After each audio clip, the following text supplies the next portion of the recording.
Donald Trump will impose a 104% tariff on China, taking effect at 12:01 a.m. Ladies and gentlemen, this is apocalyptic levels of tariffs on China. This basically means that all these Chinese-made goods in the United States, good luck getting them. It's not just more than doubling the cost of goods imported from China, but if any components go to China and back, or any resources bounce between the two countries, it's going to be even more expensive than that. Understand, a large portion of the products we have in the United States, we do not make here. They are made in China. So this is a global trade nuclear bomb. Donald Trump warned China to back down. They said no. He is going to nuke a large portion of their economy overnight if this takes effect. So it's going to get big. We'll talk about that. Plus, the Supreme Court has technically sided with Trump. They said that he can deport people under the Alien Enemies Act, but every single individual must get a hearing, which means it's going to be impossible to deport 10 million people. Just never going to happen. Now, the big controversy here is that Amy Coney Barrett has sided with the liberals once again. And Ann Coulter is now saying to stop voting for women and stop appointing women to anything ever. And sure, we'll talk about that. Plus, ladies and gentlemen, last night I was not here. The show was hosted by Phil as I was in a meeting with the Prime Minister of Israel, Benjamin Netanyahu. There were several other personalities there. Many of their names have been released. And considering that is the fact, people such as Molly Hemingway, Bethany Mandel, Dave Rubin were there as well. And, I want to say it was supposed to be what's called Chatham House rules. But when they do these White House influencer meetings and none of these people know what Chatham House rules means, don't be surprised when the entire meeting is leaked to the press and everything's all wrong. So for those that aren't familiar, it basically means you don't talk about whoever's there. Whatever information you get is on background, and you do not attribute it to anyone. If you need an on-the-record source, they provide one to you where they say, we will get a statement to you from an official who can clarify what this means and give you a different quote, but effectively expressing that idea.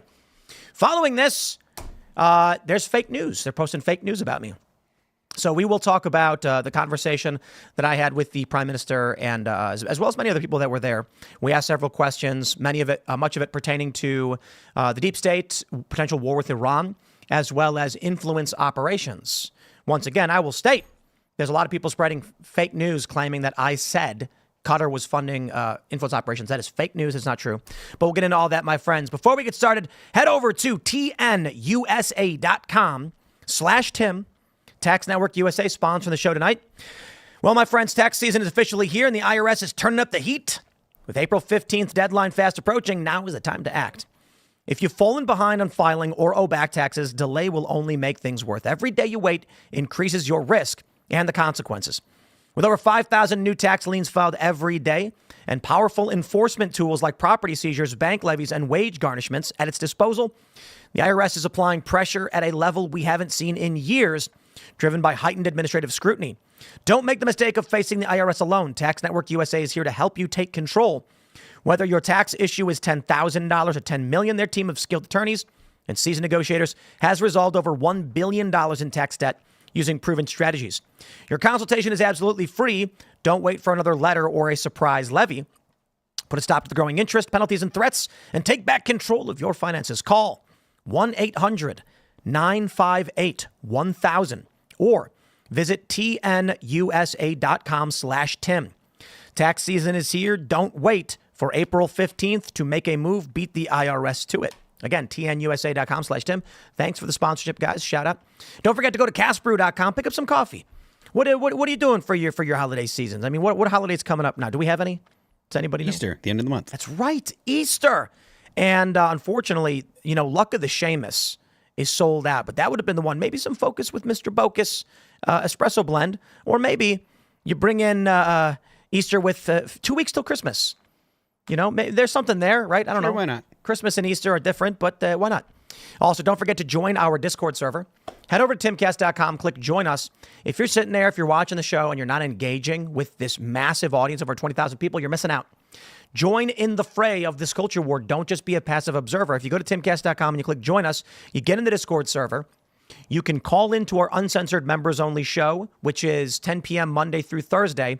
You will meet individuals. You will share ideas. You will build things. We got people making video games, comics, podcasts, music, all that good stuff. Also, don't forget to smash that like button, share the show with everyone you know. Joining us tonight to talk about this and so much more is Cam Higby. Nice to meet you guys. I am a political journalist, commentator, debater, and regular punching bag of the left. You can find me on any social media platform at Cam Higby or on todaysamerica.com. Right on. Thanks for hanging out. That was easy enough. Mary's here. Hi, I'm Mary Morgan. You can usually find me on Pop Culture Crisis here at Timcast, but I'm happy to be back. Hello, everybody. My name is Phil Labonte. I'm the lead singer of the heavy metal band All That Remains. I'm an anti-communist and counter-revolutionary. Let's go. Here's the news from CBS. White House says 104% tariff on China will take effect Wednesday. Yo, heads up, everybody. I'm willing to bet that if you walk into your kitchen, if you walk into your bathroom, and you look at everything, it's all made in China. CBS News reports, starting tomorrow, the White House will begin collecting steep levies on imported goods from China as President Trump follows through on a threat issued against Beijing on Truth Social Monday. Mr. Trump on Monday threatened to slap an additional 50% tariff on all imports from China if the nation said it would impose a 34% import fee on American products. China's retaliatory move came after Mr. Trump said China would face a 34% tariff on all goods imported to the U.S., a rate tailored specifically to China. Trump also said in his Truth Social post the U.S. would cease all negotiations with China while proceeding with trade talks with other nations. China's Commerce Ministry on Tuesday asserted that Beijing would fight to the end and take countermeasures against the U.S. if Mr. Trump did not walk back his latest threat. So I did a quick search. They say 13.4% of all products, all goods in the U.S. were made in China or sourced from China. That seems pretty low. But I suppose with over the past 10 or 20 years, you started to see stuff get made in Vietnam or Bangladesh or some of these other countries. So perhaps it's not as much as we realize, but still a large portion of our goods are made in China. Now, here's where it gets crazy. A lot of people don't know this. You might buy a bicycle and they say made in the USA.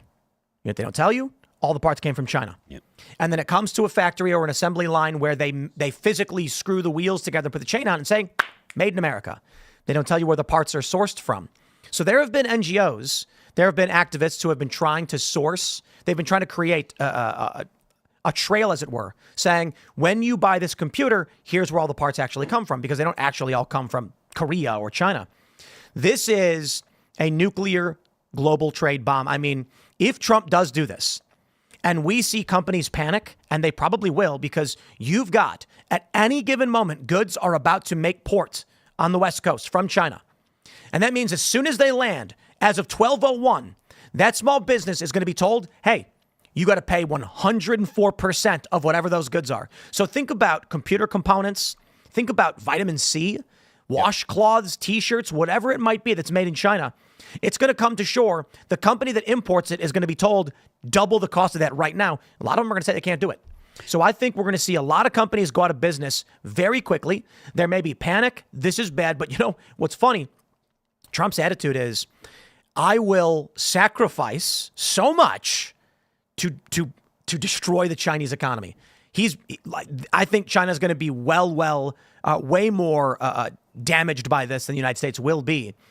And Trump's not somebody you want to play chicken with. Yeah, I mean, so if I understand correctly, the number of products that are coming in from China that go into, you know, all the type of things that are manufactured here, it's going to have significant damage. I really do think that one of the things we should have learned from COVID was we should have realized, our government should have realized and moved to encourage the U.S. manufacturing base to start changing things. We were selling PPE stuff to China, or we were buying stuff from PPE stuff from China, and China just shut it down. Everyone knows that the vast majority of our pharmaceuticals are made in China. There's all kinds of necessary products that are made in China, and whether or not you consider China a rival or openly hostile to the United States doesn't matter. These things are things that Americans need. and we shouldn't have to source them from one country. Now, granted, we talk about Taiwan and the need for semiconductors for national security because of the military's reliance on them, and that's true. But again, there's a plan that China has that 2027 they're going to take back Taiwan. They say that 2027 is the year, and if that's the case, we've got a year and a half to start sourcing semiconductors. These are all huge. This is shutting down their timeline. Yeah, I got to be honest. I don't think Trump backs off this no matter what. I think when Trump says if China backs down, he'll not do this or whatever, I think it's BS. I think Trump is just trying to find a trade casus belli so that he could cut off China and effectively implode their economy. China does have significant. They rely on the U.S. for a lot as well, and they've got significant problems. They've got a lot of debt. They've got an aging, significantly older population than the U.S. And pardon me, we have all those things too. Yeah, but China's got 1.5 billion people. We only have a billion. We don't know that. Maybe. They have way more than 330 million. Didn't they end their one-child policy? Because it wasn't working so well. Yeah, but there are reports that China's been lying about their population. Oh. Yep. Yeah, but even still, Perhaps. they do have significantly more people than we do. Well, what's interesting is, like you said, 13.4% of American imports are from China. Conversely, 6.2% of American imports are from China, but 30 to 35% of Chinese exports are foreign invested enterprises. About 10% of that is American. So that's going to be a huge, just based on the fact that 30 to 35% of their economy, and that's 1/3 of their GDP, is based on foreign investors and foreign enterprises. I think that's going to be a huge hit alone. 10% of their GDP is exports to the U.S.? 1/3 of their GDP is tied to foreign invested enterprises. Oh, and 10% of that. 30 to 35% of Chinese exports are tied to foreign invested enterprises. About 10% of that 30 to 35 is American. Interesting. So, and that's not even to account for the rest of this 30 to 35% could be countries we have influence over. This is really interesting, actually, because let's think about it practically. There's a company in the United States, and let's say they manufacture lipstick or something. I don't know. They toys and video games. Let's see. They say that textiles, furniture, bedding, lamps, toys, games, sports equipment, and other miscellaneous manufactured items amounted to about half, 53.2% of U.S. imports for that genre of commodities. In the United States, if you're selling baseballs and Trump says 104% tariff on China, simple. You call up a company in Vietnam and say, can you make baseballs? We need a shipment ASAP. We're cutting off China. In China, however, those factories walk in and say, you're all fired. Yeah. We can't sell anymore to the United States. Nobody's buying. That's why I don't think Trump backs off this. I think this was the play all along. I think Trump is trying to isolate China. That's why these 70 other countries are negotiating, and he's cutting trade deals, or he wants to. And this tariff on China is basically, we're going to nuke their economy. Trump, I think he's coming in and he's basically saying, we do not want a multipolar world. There will be one power on this planet, and it will be the United States. And Trump's not going to back down from that. I suppose that could be the goal. As far as economic powers go, there's going to be a lot of pain because of this, and I'm not sure. Never mind the economic ramifications, but I don't know what's going to happen to the party at all, moving forward. I don't know if Congress is going to allow this, because technically, what can they do about it? Congress is who's supposed to actually enact tariffs and stuff. Donald Trump's not supposed to be doing tariffs. He's doing it under a specific provision based on national emergencies. Yeah, sure, to national fair security. enough. But Congress can get together and say, hey, this is not you don't have the authority. Whether or not you like that or people will like that, they might. That probably I don't think for so. another 2 years though. But we have pretty firm control of Congress right now. So we have I think there's a 2 or 3 people. There's a two or three Republican majority, and Thomas Massey doesn't like tariffs. Yeah. So I could easily see a couple vulnerable And don't forget, we got Republicans saying, I don't want my name on this. And don't forget the DEI Republicans that want special permissions for women. Yeah. Who will who could seek out leverage and obstruct whatever they want. Look, and this isn't me saying that I want this or that I want them to go against Trump. I'm just talking about the realities in Congress. And we've talked about this. Like, you have to make deals because we have thin margins. We have very thin majorities. So we can talk about what we want Trump to do, but you have to remember the reality in Congress. People vote. The voting majority, it's not big, and Republicans do not get in line the way Democrats do. Yeah. Well, I think, like Tim said, a lot of people are going to outsource to Vietnam, and I also think, or other countries like that, and I also think that there's going to be a lot of skirting of the system. I don't know how Trump's going to respond to it, but like we just saw Apple fly in 5 planes full of iPhones from India to skirt the tariffs.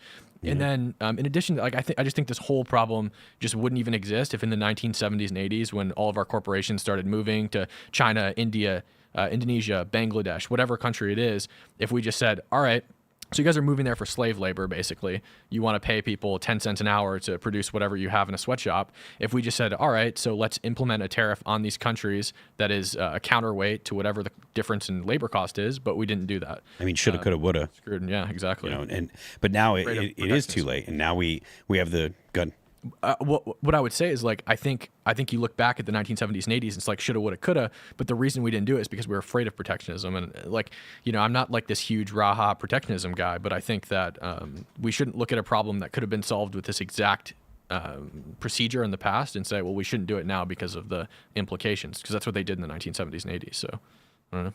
Yeah, I mean, I don't know. Obviously, I don't know what's going to happen. I do think that Donald Trump is gonna stick to his guns. It's just my big concern, or most immediate concern, is will Congress allow this to happen? Because yes, if people are going to be voting against Donald Trump, and people are bummed if it has a massive effect on the economy, and people are going to vote against Republicans in the midterms because of it, people have a long memory, and if this sets the country into a recession, people are going to be upset. I don't think their memory's that long. They say that a month is an eternity in politics.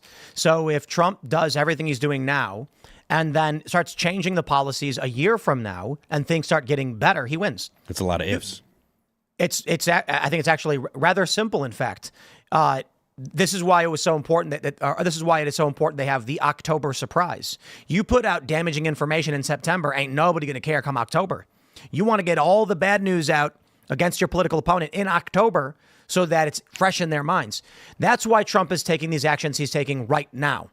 It's as soon as he can do it, he does it. And he wants to make sure that as we go into next year, he's going to have some leeway. And if he makes some policies at that point begin to improve things, then people are going to vote Republican in the midterms. More importantly, the Republican Congress can come out and say, we turn things around, so vote for us. I will say on top of this, however, before we go to the next segment, we're screwed either way. Yeah. Either we do it now or the country implodes.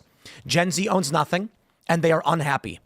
A new study came out purporting, they did a poll of 1,200, a representative sample of the country. 55% of left-of-center individuals are in favor of assassinations and political violence. And this is overwhelming with the younger population who don't own anything and don't believe they have a path toward owning anything. And it is the older generation that is living longer and getting all of the political authority. So they're more likely to vote, so they get pandered to more often. The youth vote doesn't vote, so they're not getting it, but the youth vote is getting very angry, and they live in cardboard boxes. I'm being figurative. They live in closets in bachelor apartments, and they can't afford to have families. A lot of guys are checking out, young men, and this means that our social system will implode. I wonder if Trump is considering this as he's making these moves. I don't know. What I can say is, let's jump to this tweet from our good friend Kyle Kulinski, who hates you. They hate the working class. They hate the American worker in general. They call you flyover states. And Kyle Kulinski posted this video, which is going viral, of factory workers. This is it. Let me play the video for you. Here's a fat, middle-aged guy sewing some shorts or some other shirt. Some fat, obese American women sewing things. Love the music. Here's a guy making some bras. Some white people making phones. That's crazy. Make America great again, it says. And the left is laughing. They love it. There's another meme that they share where it's a guy in a MAGA hat wearing a ribbon that says "fell for it again," who says, wait a minute, there's a mistake. I thought I was going to own the factory and be rich, as Trump pumps a shotgun and says, sew the effing socks. This is what they think about you. The American workers who work in factories or who wish their factories remained open that were outsourced to foreign countries. The example that I've been citing consistently now is the MyPillow factory. You got a bunch of workers at the MyPillow factory who love their jobs, and they're making socks and they're making pillows. And the American liberal is making fun of these people with AI generated memes, mocking the idea that Americans would want to work a job that pays well. Well, I mean, I don't think that Americans would not want to work a job that pays well, but I do think that the idea of returning, the factory jobs. I mean, you were talking about this the other night. I don't think factory jobs on this, this type of factory jobs are coming back to the U.S. Why not? I mean, you were saying the other night that you don't think that they're bringing them back, these kind of jobs back here. What specifically did I say? I don't remember exactly what it was, but we were talking about re-onshoring jobs, and I forget who the guest was, but you were saying, no, I don't. Gen Z is not going to do these jobs because they have ego problems. Well, I mean, I don't think boomers They're would already either. in the service industry, Gen Z. I think it depends on where you're... sorry. Well, I mean, I don't think that that's necessarily true because Gen Z is overwhelmingly in the service industry. You think Gen Z would work factory jobs like this? Especially if it paid better. I think the issue with Gen Z is even if you were to work one of these jobs, your ability to buy a house, to own stocks or any kind of wealth building doesn't exist. I mean, it has been largely wiped out. The challenge is if you're a boomer right now, and I know not all boomers are wealthy. We're here in Appalachia, but overwhelmingly boomers own homes. I think like boomers all typically own their house. They own about 60% of corporate equities, stocks, and mutual funds and things like this. Why are they going to sell it? So what happens is a Gen Z kid might get a job at this factory. Maybe it pays him $50,000, $60,000 a year. And then he says, okay, I've got some money. I want to buy some stocks. And the boomer's like, I ain't selling for that. I want more money. I don't need to sell it. I can liquidate. I'm okay. I've got my retirement. I don't need to sell to you, young man. And so that young person's like, even when I do have some leftover money, I can barely buy any stocks that move the needle. So what are they going to do? I think the issue that we have is not to say that all of Gen Z has ego problems. I think it's a spiritual problem. It's that what am I going to accomplish? Better yet, to quote The Simpsons, how are we going to catch up to the rest of the class by going slower than they are? And that's the issue. I think there's going to be let's imagine that nothing changes right now. Everything that we're doing, we keep doing. Nobody has actually, I've not seen anybody talk about the impending wealth collapse and monetary collapse of the United States when boomers transfer their houses when they die and millennials and older Gen Z begin to inherit these homes. The value of those homes will drop by 70% or so. It's pretty simple math. Boomers all buy houses, and some of them actually have investment properties. I know not all boomers do. I'm just saying. Like, I think it's like 90% of boomers own homes. 70-something% of Gen X owns homes. 50% of millennials own homes. And it's I think only a tiny fraction of Gen Z actually owns homes. A boomer owns, let's say they own one house. And that house is worth $700,000 because the prices are going nuts. They live in a suburban area outside of Chicago or something. They die. That house goes to their millennial kids who say, I don't want to move to the suburbs of Chicago. I moved out. I live in New York. They call an agent and say, sell the property. The agent says, okay, I'll put it on the market. Estimated value $700K. You think a millennial or a Gen Zer is going to be able to buy that? Nope. How are they going to raise $140,000 for a down payment on one of those houses? Not going to happen. So then the agent says, we can't get any offers. So they say, okay, well then lower the price. What do you think we can get for it? And like, I don't know, we'll put it at 6. No offers. 5, no offers. 4, no offers. 3, no offers. Gen Z doesn't have money to put a down payment on a house. The median 401k retirement for a millennial right now, mind you, who is 40 years old, is $15,000 to $20,000. You ain't retiring off that. And Gen Z, they have something like 5,000. If they do even have one, I think only 30% actually do, and it's microscopic. So how are they, or look, millennials are 40 years old and they can't, and only half of them own houses and they have no retirement. The coming economic collapse is going to be worse than anybody imagines. The moment the boomers start dying off, and I mean that with no disrespect, but when they start aging out and passing on, and the properties and the equities and everything they hold transfer to the younger generation, that wealth is erased overnight because no one can buy it. And if there's no demand and no ability to buy it, the price is going to collapse. Right. It reminds me of these practically ghost towns in Japan that are outside of the city, because this is mostly because of their low birth rates. These older people die and they own homes outside of cities, and they either don't have children to inherit them, or the children they had, the one or two children they had, are not interested in owning those homes. And now they're just ghost towns, and a lot of Westerners are interested in buying those homes because they're incredibly cheap. Yeah, I've seen some of that. I think the solution is providing them jobs like this. I actually think a lot of Gen Zers will take jobs like this, especially the further out from the city you get. I also think there's a problem with not teaching Gen Zers fiscal responsibility, or now even younger kids. I have a lot of friends. I'm Gen Z, so I have a lot of friends who just have like either no job or like screw around jobs where they're not like actually real jobs. But if you provide them jobs like this, I mean, I'm from like the sticks in upstate New York on the Canadian border, and everybody wants to work up there. When I was in high school, everybody wanted to work on a farm when they're 14, like they're itching to work. And that's not the same for the cities, and the closer you get to the cities, it's not so much like this. But there are definitely Gen Zers, like I think a high number of them that would take factory jobs like this if you put the factories in the right spot. There's another scenario. What's that? When the millennials inherit the homes and then put them on the market, BlackRock buys them up.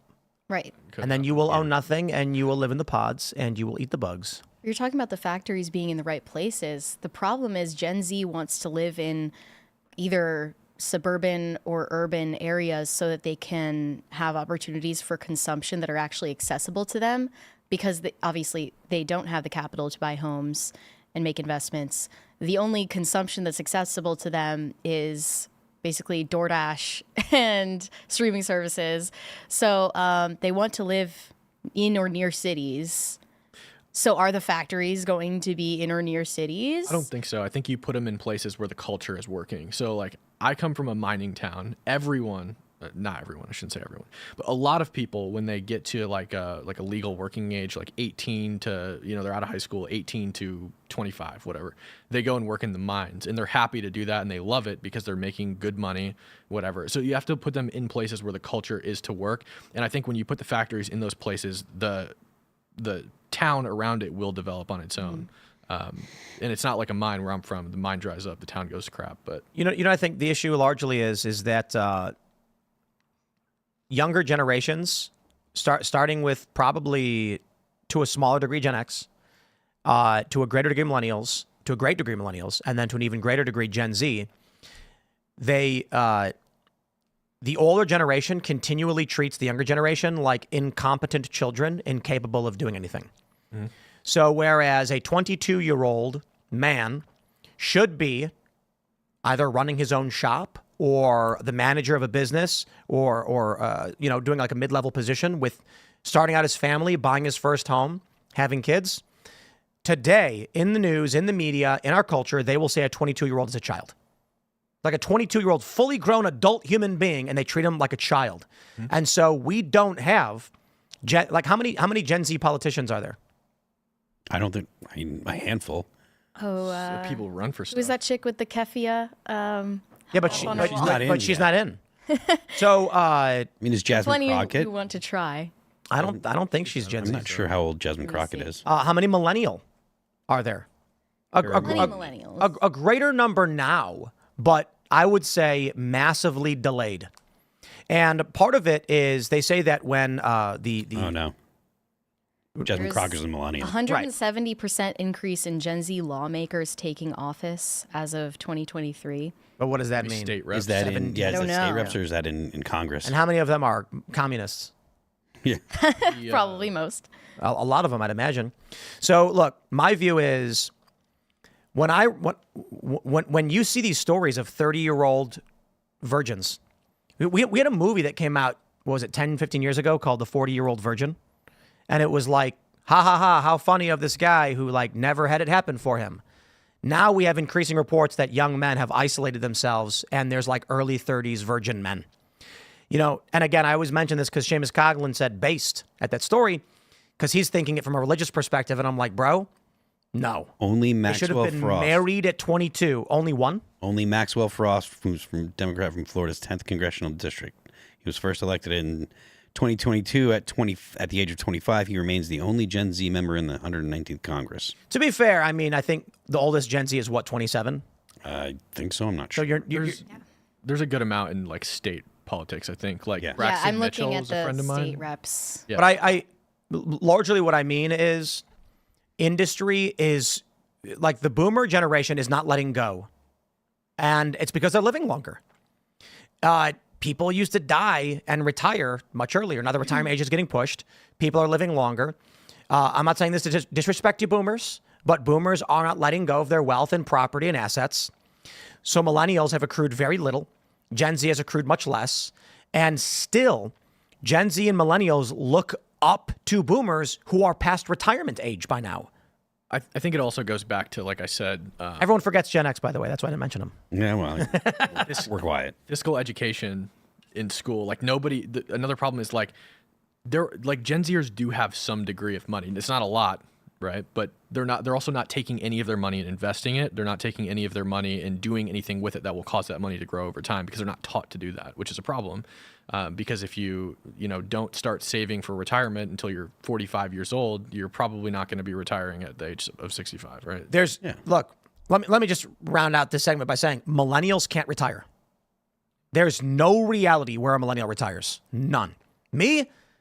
Well, I don't care. I imagine I'll end up like 80 years old doing some kind of show to a bunch of other 80-year-olds going like, yeah, I was watching the news on the virtual thing today. And I mean, we're already complaining about the kids, so it'd be complaining about the kids. they're on my lawn again. Yeah. But look, man, when I pulled up the data today, because I was looking at the left, the youth left, overwhelmingly pro-violence, and I saw that the median 401k for a millennial is $15,000 to $20,000. I was like, all right, let's put that into wealth management with a historic return of 7%, where you can extract about 3% without hurting your principal. 3%. Mm-hmm. So you're going to have a couple $600, or was that $600 a year? You're pulling 3%. You get $600. Good luck. 20,000. Wow. Yeah. You ain't going anywhere with that. No, people are going to be working till, forever. $50 a month. Yeah, till they're dead. And I got to tell you, it's going to be really weird. Although one thing that could happen is a slingshot effect, where when the boomers start passing on and millennials all start absorbing all of this wealth instantly all at once in a tidal wave, and they're all going to be probably 65 years old, because let's be real, I mean, people are living longer. Instantly overnight, they're going to have access to all of this stuff. They can trade it amongst themselves, I guess, and then they'll just hold it. But then they're not long this, for this mortal coil, and then it's going to be just wealth continually accrued by the older and older generations until the whole thing just breaks. I guess we'll see. Yeah. Let's jump to this next story from NPR. Supreme Court backs Trump in controversial deportations case. The gist of the story is that Trump can deport these Tren de Aragua and whatever under the Alien Enemies Act. However, anyone being deported must at least be able to get a habeas hearing, meaning they can challenge their detention, which is weird. This is not a victory for Trump. Sure, you can deport people, but good luck. You ain't deporting 10 million people when all of them want a hearing. The court system will implode. And then Democrats have created a de facto second-class citizenship in this country. On top of that, Amy Coney Barrett has betrayed the right once again, siding with the liberals to say, no, Trump can't deport people. Yeah, I mean, Amy Coney Barrett is not a reliable conservative. And that's not, I mean, that's, obviously that's that's one of the more obvious statements I think I've ever made. But people shouldn't expect anything less from her because she has a history of not being reliable. And we were talking about this last night. The Democrats always, you can always figure out where they're going to come down. They almost never surprise anybody. But the Roberts and Amy Coney Barrett and sometimes Gorsuch and Kavanaugh. Well, not so much Kavanaugh, but sometimes Gorsuch surprises people. And I really do think it's because they're real judges as well as ideologues. Do you remember when Amy Coney Barrett was the evil Wicked Witch of the West, though, and she was a Trump loyalist and everyone hated her? Oh, yeah.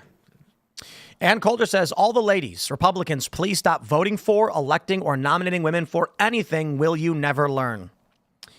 I got to be honest. Why did Trump nominate Amy Coney Barrett? I think Mike Cernovich, weren't Cernovich and Posobiec both saying uh-oh. Well, yeah, but Trump's a boomer. When a lot asked Donald Trump, what is a woman?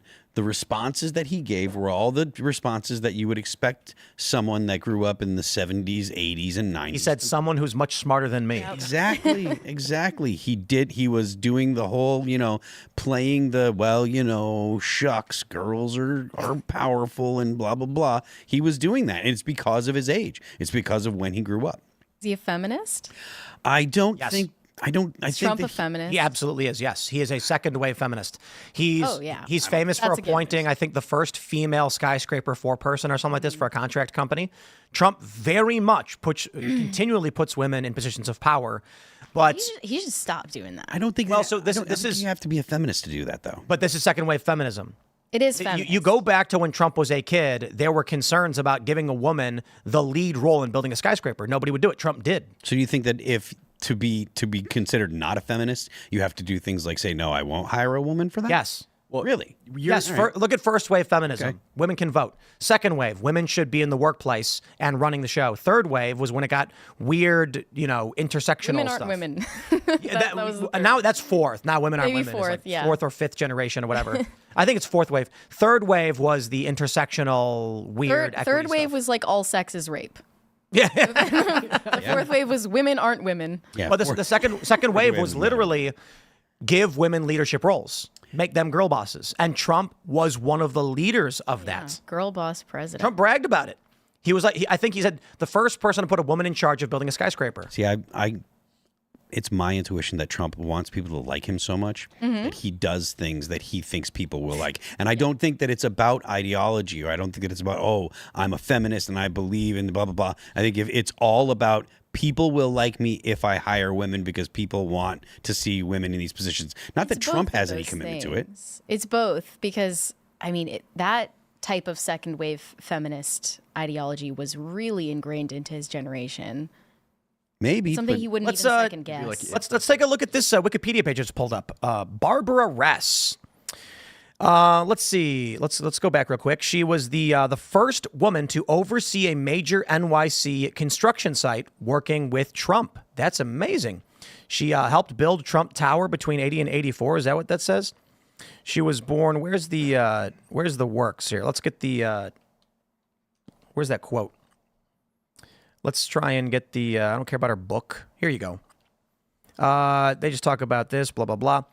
As Ress joined the Trump Organization in 1980 and then worked for Trump over the course of 18 years as a vice president, senior vice president, and executive vice president.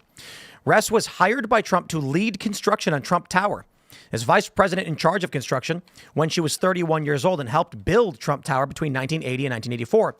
Ress was the first woman to oversee a major New York City construction site and worked with Trump on some of its biggest projects, including renovation of New York's Plaza Hotel. Now, how did she reward 2 decades of service helping Donald Trump build all of these things? She has spoken out publicly against Donald Trump, particularly about his treatment of women. Perfect. She released a memoir, Tower of Lies, what my 18 years of working with Trump reveals about him. Indeed. She apparently has gone on speaking publicly against Trump and his treatment of women in opinion articles in the New York Daily News, The Guardian, CNN, Rolling Stone, The New York Times, appearing on MSNBC. So that's Trump for you. So what did she say? Did she say that Trump mistreated her? She described, let's see, the Washington Post described how Ress's description of her experience at the Trump Organization offered support for Bob Woodward's book, Fear. And at the time, blah, blah, blah, both works described the president, a president whose orders are not always carried out by those around him. I don't know.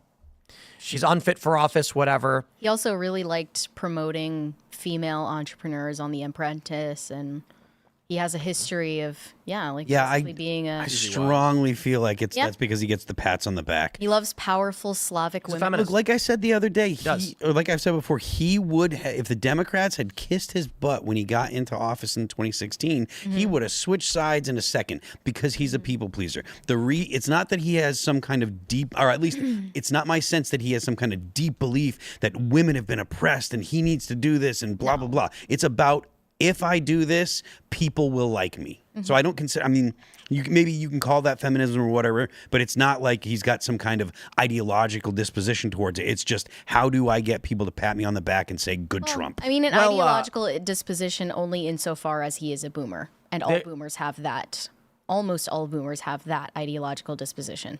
There was that one story. I can't remember exactly how it went, but he was at a meeting and like his lawyer walks in the room and it's this young busty woman or whatever. And then the guys were like, they asked him something about if she was good at her job. And then he made a comment about her looks. I can't remember the exact story. Yeah, he said something like, I don't know, but look at her. You know what I mean? It's great. That's that. There you go. So You could say things like that back then.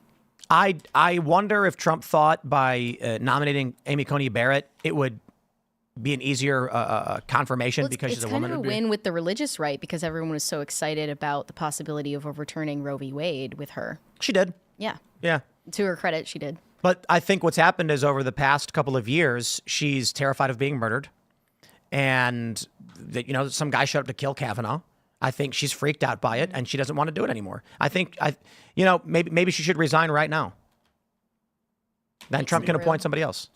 I mean, look. If you're scared and you don't want to do the job, resign. If she resigned and gave Trump what likely will be 3 appointments, I'm all for it.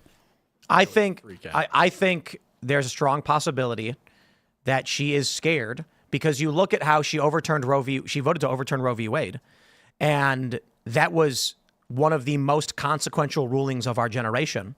And now she's with this ruling she did with the Supreme Court, she only backed half of their dissent. Like she's terrified to do anything meaningful at this point. She's just like, please just leave everything alone. Clearly she's scared. Resigning wouldn't realistically would. Trump would fill the vacancy. Well, no, I mean, Trump would then appoint, Clarence if Thomas she's as clone. scared for her personal safety and her family's safety, resigning wouldn't necessarily solve that problem for her. Out of sight, out of mind. I guess. It's going to reduce it 80% overnight, and then she's gone. But yeah, I mean, I'm surprised that Trump chose a man for his VP this time around. Actually, why is that? A lot of people were saying it was going to be Tulsi Gabbard. Oh, I don't know. That doesn't make sense. JD Vance made sense. He's I'm just surprised for all the reasons we just listed because he wants to be liked and he thinks he would probably think that appointing a female VP is a way to be liked. I would have described, I think I did describe JD Vance as like vanilla pudding. You know what I mean? Like, it's good. No, nobody complains about it. He's like a donut, whatever makes sense. No, I say vanilla pudding because it's kind of like this very boring but good dessert. I would revise that and say, as we've seen him act and engage, I'd now describe him as a vanilla pudding with sprinkles on top. I actually think JD little Vance pizzazz. is like astounding. Actually, like no, I think he's fantastic. He's great at debating. Which dessert do you think he is? I think he's like a big chocolate pie. He's awesome. Oh, He's maybe another great thing is JD Vance is the embodiment of the American dream. He grew up poor in Appalachia with a drug addict mother, and now he's the vice president of the United States. Yep. He put himself through Yale, graduated summa cum laude. He's awesome. He's a homemade vanilla pudding with sprinkles and chocolate chips and whipped cream. Yep. Maybe a cherry as well. He's probably more America first than Donald Trump is. Yeah. When it comes like Yep, Donald Trump is, I think Donald Trump, like, he looks at the economy and that kind, he'll look at that first. Whereas I think that JD Vance would say, no, I don't think the economy is the most important thing. The well-being of the American people is the most important thing. And granted, they're strongly linked, but they're not exactly the same thing. Look at the way he went on Zelensky, and Zelensky started that for sure. But he was ready to go, and for sure, I think he's probably more America first. Yeah. Let's jump to this next story, ladies and gentlemen. As the I believe, what were these protesters? Pro-Palestine protests, hands off or something. Yeah. Yep. People began to throw garbage from their building at the protesters, and we have the video. Don't do this. This is super illegal. So you've got, I think it's pro-Palestine protests. We are watching the video. Garbage is flying out of buildings at the pro-Palestinian protesters. This is in New York. People don't really like these people. It's bad to do this, but holy crap, is it funny? Yeah, don't do it. Super. It's like insane felony territory. People could get hurt, man. But they're getting drenched in garbage juice. That's the worst thing. Taking the garbage out and the garbage water comes out. They're covered in it. I wonder what they must be thinking when they're like, people are throwing garbage on us as we march. Do they think That they're doing right? something right? Oh, there's more. Wow, they are hucking garbage at these people. Holy crap. You shouldn't throw anything. Yeah, they're gonna. Oh, whoa! They broke the window. Look at this. What? Yeah. Yo, they shattered somebody's window, man. That's not okay. It's Yeah, bad. it's crazy. It's bad to throw things out of high Throwing trash rise. bags full of frozen hot dogs. I think this was a banana. And man, that's messed up because the dude whose car got his windshield shattered, he's not a protester. He's not. Yeah. Yeah. That's just some guy's car, man. This is New York. Yeah, that's how crazy things are getting. Well, I tell you what, man, people don't like these protests. People are getting sick and tired of the leftist protest. Phil, did you ever figure out what was going on in D.C. the other day? We came out to D.C. No. to look at cherry blossoms and there were Yesterday? all of these No, on crazy Sunday. people everywhere. Was it Sunday or Saturday? It was Saturday. They Yeah, it was the nationwide hands-off protests. There was that. They were one, in but there Charlestown, was- too. There was another one that I think were Sikhs, and they were not affiliated with the hands-off protest. The people with Palestinian flags just kind of approached them and acted like they were the same Yeah. thing. And the Sikhs But then there were other not even affiliated protesters who just wanted to wear fishnets and Yeah. Did you see the video where the guy showed up to the hands-off protests carrying a sign that said "Free Diddy"? Our favorite sign actually was a couple, and one said "Make lying illegal," and then their compatriots said "Trans rights are human rights," yeah. something like that. And I'm just like, There's a you're complaining about lying while you're hanging out with a person that thinks that trans people are real. There's another nation. Yeah, here we go. We got this nationwide anti-Trump protests are planned for the 19th. The April 5th hands-off protest, blah, blah, blah. They're doing an all 50 state anti-Trump protest. Whatever, man. And that's how I felt. I was like, I'm not even mad. I just kind of feel sorry for you. Well, we were talking just a moment ago about how Gen Z is listless. But the funny thing is, most of these protests are boomers. Oh, no, I saw old ladies with purple hair. Yeah, it's all That's what it boomers. was. Trump stuff is, yeah. It's all old people. The Palestine stuff are young. Younger, right? In fact, That's weird. when I approached one group in Charlestown, I noticed that most of them were kind of gray-haired old ladies. And she was saying to me, "Oh, I'm so glad you showed up. We need the young people, blah, blah, blah." And I was like, honestly, I think you're kind of out of touch. And I'm looking behind you and there are all of these, no offense, but you're all older. And I completely disagree with everything you're saying. That should They're- tell you something. And they believe that young people are on their side too, even though the young people aren't showing up. That should tell you something, though. The young people who are out doing the anti-Israel stuff, they're leftists. The old people are Democrats, right? They're against Trump, but the younger people are leftists. I did a lot of work inside these anti-Israel protest encampments, and the second most common symbol inside of all of them, I went to Berkeley, Irvine, UCLA, Georgia, and I think those are all the encampments I went to. The most common symbol on the inside of these encampments is the hammer and sickle, other than the Palestinian flag. That's the second most common Well, sickle. how long until we start seeing people on the right join them?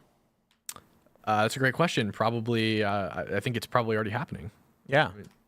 Under the hammer and sickle, you think? No, well, I mean, the interesting thing is the anti-Israel sentiment we're starting to see from a lot of prominent personalities. So at what point do members of their audience say, I'm going to go out and actually join these protests? I think that anti-Israel sentiment has bled into like sympathy for the left, actually. Like maybe not sympathy, but a lot of right wingers who have started being anti-Israel have become have adopted sort of like leftist tendencies, I think. And they start to steer their audience in the direction of leftism. Yeah, I mean, you do get a lot of the same kind of. Don't worry, I got you guys. Here you go. The real horseshoe theory. I hate lumping these guys in with the right though, because they're not actually right wing, right? Yeah, and what is this? This is so weird. Yeah. Yeah, this is funny though. The real. When you say sympathy for the left, like which issues then? Well, here's a great example. Candace Owens, on her podcast, she debated, I forget who it was, but they were talking about East Jerusalem. They're talking about the difference between the Muslim, Arab, Jewish, and why am I blanking? Armenian quarters. 4 quarters of the old city of East Jerusalem. And she was basically like, I was there with the rabbi who took me around, and the signs say, no, Arabs can't leave. They have to live here. Like, the Muslims have to live in the Muslim quarter, which is not true. I've been to Jerusalem. There is no division between the quarters. There are Muslims wearing hijab in the Jewish quarter. There are Jews wearing kippah in the Muslim quarter. There's no division. There's Muslim-owned businesses in the Jewish quarter, and they sell kosher here and non-kosher here, and the Jews buy it. So no division. She was corrected on that by whoever she was debating and basically told that she was lying. She continued to parrot that talking point afterwards. But what she appealed to is, and by the way, this is the woman who built her career on, the whole Blexit, racism isn't real, don't let people convince you you're a victim. Well, I just see that and I think of the Jim Crow South, and my grandparents built up in that. It's like, that's not necessarily a left or right issue, because left and right is an economic axis, not a social one. That's not true. What do you think? What do you left? So I hate to interrupt you, and I don't mean to be disrespectful, but no, totally. Left and right refers to the cultural tribes. There's left economics and right economics, but typically in this country, when they say left and right, it incorporates the components of the umbrella factions. Yes. So race economics could apply to each other. When you say right, the reason it doesn't make sense is the authoritarian right is not free market. But the libertarian right is. I actually tend to believe that there's no such thing as a libertarian left, and I think that so when you look at the actual axis of authoritarian, libertarian, right and left, and we probably won't get anywhere with this conversation, but generally in the past at least, and I agree with you, when we talk about right and left in the United States, we're referring to tribes. Yes. But traditionally, right and left is an economic axis. The further left you go, the closer to communism are. The further right you go, the closer to anarcho-capitalism. I got to correct you on that one. What's that? The left and right axis refers to the monarchy versus the revolution in France. Originally, yes. So it wasn't necessarily economic. It was power structured based. And so left and right has typically referred to the factions in opposition, status quo, traditionalism versus progressivism. The reason why it was associated with economics for a while is because the only real divisions we had were economic. We largely agreed on cultural issues. I would say there is a libertarian left, and it's like hippies living on a farm. You never hear from them. Yet 20 hippies on a farm sharing watermelon with each other, nobody cares about. That's libertarian left. It's the problem was when they started amassing into large numbers and then start demanding you join the commune, which you don't want to do, then they become tankies. Sure. But, the axis never really made sense left and right economically because the authoritarian far right has nothing to do with free markets. Yeah, exactly. That's my point. And also, conversely, the libertarian left, you cannot have communism or socialism, whatever you want to call it, because depending on what parts of Marx you've read, you can't have socialism and libertarianism. You can't have free markets or I guess liberalism in socialism, because in order to uphold a socialist system, you need authority to prevent capitalists from going in the woods and starting markets in your country. You need an authority structure. You need a government to prevent all of these things they don't want. They want to abolish money. How are you going to abolish money if you don't have a government? You need somebody to enforce the abolition of money. Yeah, otherwise people will just keep trading. Exactly. And you can't do anything about it. I would say that I didn't see the debate between Candace and whoever she was debating. I forget who it was. Yeah. But the interesting thing is the modern left today wants the Jim Crow South. Yeah. That's the problem that we all have with the left. So, if Candace is saying she does, I don't know if she, look, whatever, I don't know exactly what she said about the separation or whatever, but in a general manner, saying, I look at separation and I think of the Jim Crow South is a critique of the left today. Right. But So the left today wants the Jim Crow South in a different context. They want it where No. you think it's the same. What's the guy's name? Black people to have more power. Derek Bell, I think his name was. What do you? Yeah. Was that his name? Yeah. Derek Bell. He's the civil rights activist lawyer who was one of the principal authors of critical race theory, who argued that Plessy versus Ferguson was decided wrong, and that segregation should remain, and all of those things. Many of these individuals have argued that. During the BLM protests, during the Michael Brown protests, before like all the Trayvon Martin stuff, they had a letter they were circulating that outright said the end of segregation was a mistake because it forced black-owned businesses, which were smaller in wealth, underneath the white industries, and segregation was better because they had their own wealth, their own luxuries. I've not heard this. The most common context I've heard it in is like, we want a black space where we eliminate whites from this space. And it seems almost like when you see that photo of the water fountains in Jim Crow era, the black one is obviously crappier, and it seems like they want that to be the white one. That's what I see the most common. But I mean, I'm sure there are people who want benefits for themselves, but we just had Trevor Noah a couple months ago, I think it was, or he was arguing that segregation was a good thing, and he said the problem with American segregation was that the black people had lesser. But if you had true equality in segregation, he was for it. Wow. And well, that's the problem with these woke leftists. That's something that the there have been a lot of college campuses that have groups that are saying, well, we need spaces that are specifically for POC. Mm-hmm. There was the day of absence at Evergreen College in, I think it was Oregon.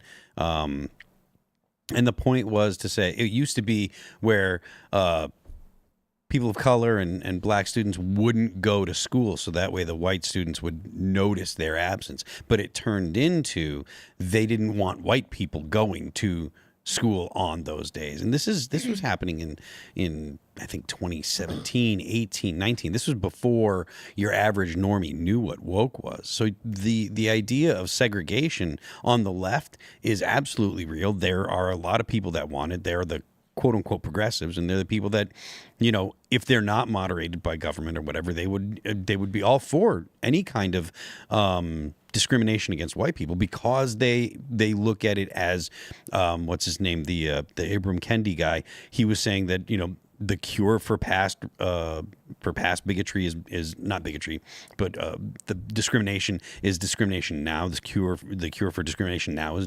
discrimination in the future. I guess. I do see what you're talking about sometimes, Tim, and I'm not familiar with the people you're referencing, and I'm definitely not contesting that it happens where people, say that they want, they think Plessy v. Ferguson was decided wrong. One of the principal authors of the book Critical Race Theory, Derek Bell, argued this. Yeah. I agree. I know. But what I'm saying is, I think most commonly what I see is sort of like a rebranding of segregation. They want this new segregation that's really the same thing, but then they always beckon back to... at least I'm talking about the whatever Gen Z leftists, right? But they always still beckon back to the Jim Crow South or slavery or whatever it was, past oppressions, to justify what they want to do now. And that's kind of a big problem I have with what Candace was saying and appealing to look at how terrible people that look like me were treated in America, and now they're doing it in Israel, which just isn't true. And she's lying about it to push a propaganda. Well, let's jump this story because currently there is fake news about me. So last night I wasn't here. I got late word that I was invited to a private roundtable meeting with Prime Minister Benjamin Netanyahu. It was under what's called Chatham House rules. For those that are not familiar, this means that you cannot reveal anybody who attended, nor attribute anything to any one individual, as they can deny it, and they would. However, what I love about what the White House is currently doing, when you bring together a bunch of influencers and podcasters who don't know much about journalism culture, whatever you want to call it, not that we respect it tremendously, most people didn't know what Chatham House meant. So with all due respect, it's funny because they bring us into the Blair House, which is where Netanyahu was staying. And immediately people are walking around with their cameras, their phones up. They actually took our phones from us. And I legit thought they would maintain Chatham House rules, meaning you can't quote the prime minister, you can't quote his officials and the other people who were there, but you can report what was said generally. If you wanted an official quote on a specific matter, you would then ask an official once the meeting was wrapped, and they'd provide you the exact quote. Or they would just say outright, we ain't putting our quotes on that one. So the story that comes out, which basically violated whatever, I was going to talk about what we went there for a reason. This story from Jewish Insider says Netanyahu pushes back on anti-Israel trends in a meeting with podcasters. I don't know if the individual who wrote this, Lahav Harkov, was actually there, but this is wrong. It's fake news. And people are now spreading fake news about me because I'm going to go ahead and say as arrogantly as I can to everyone else who was there. I hope you all hear me because I'm saying this somewhat facetiously. I think I was the only one that asked a real question. Now that I've pissed off all the other journalists and individuals who were there, most people were asking what I would describe as, I don't know, I felt like pretty obvious questions. Is there going to be a war with Iran? Do you think the nuclear talks are going to be good? The Trump is going to be talking with you. Will it work out for you? What's the concern? What's going on with your prime ministership or whatever? And you get these answers that I really felt like you could have just got off Fox News. You know, the prime minister is going to get asked about this stuff and he's going to say, I can't speak too much on the nuclear deals, blah, blah, blah. Considering this was Chatham House and it was expected whatever he said was going to come out, I didn't see anything really substantive. However, in the story, they say, Poole expressed concerns about increased anti-Semitism and anti-Zionism in the pro-Trump podcasting space, according to sources in the room. So they weren't there. Poole famously had Kanye West on his podcast, and the rapper walked out mid-interview after Poole pushed back against anti-Semitic comments. Responding to Poole, Netanyahu said that the reason he invited the group is to meet with him. To me? Poole argued that there is a Qatari op to manipulate social media algorithms to make anti-Semitic and anti-Israel episodes appear to receive far more views than, say, tips for picking up women, in order to incentivize podcasters and YouTubers to produce more anti-Semitic content. Netanyahu, however, was non-committal in his response, saying that's only possible. Fake news! How dare you, Tim? Absolute fake news. It's close to reality, but this is what they do, okay? First, the person who was there clearly wasn't there. Ask somebody who then conveyed incorrectly what I actually said. I said there has been a report released from pro-Israel sources alleging Qatar is funding bots and operations to promote anti-Israel content. Is there any evidence that's true? And he said, I don't know. It's possible. That's what happened. I did not say they actually were doing that because I don't know that they're actually doing it. However, I did, to a variety of people, express what I've expressed on this show, that there are clearly bots that are anti-Israel and anti-Semitic. That is not to say that people who are critical of Israel don't exist or that no one is critical of Israel. People certainly are. So my concern was, and I will say this too, speaking about the meeting, how they discussed Iran, the threat, and all of these things, I feel, based on that meeting, and I don't know if this was their intention or otherwise, that they are absolutely clueless as to what is going on in this country. They are too heavily focused on kinetic, on-the-ground Israel issues, which I can understand, I guess. And my attitude, and I'll tell you one thing I said to them, to these officials: in 10 years, your support will be your support from the U.S. will be evaporating, and in 20 years, you will not have U.S. support. That's what I said. So, and I stand by that. I don't know, when it came to talks about Iran, certainly there was a deep concern, and the general conveyance from the Israelis was, Iran says death to America. You are their principal target. They are upset that the U.S. is exerting power in the region, which they want to exert. So they're coming for you. Israel's an ally of the United States. Israel's an enemy of Iran. Iran wants to crush Israel, and they want to crush the United States. The sentiment being conveyed was, whether the U.S. wants it or not, we will be in a war with Iran, whether we start it or they start it. I'm not entirely convinced that's true. And the point I brought up when I mentioned the allegations, which they're allegations of, I don't know if there's evidence of this, which is why I asked, about Qatari. Let me see if I can pull this up. I think I actually have the allegations in question. Let me see if I can find this. Here we go. What is this? FDD. There are people that are saying that Tucker Carlson is being funded by Qatar as well. I don't believe that anyone's being funded by Qatar.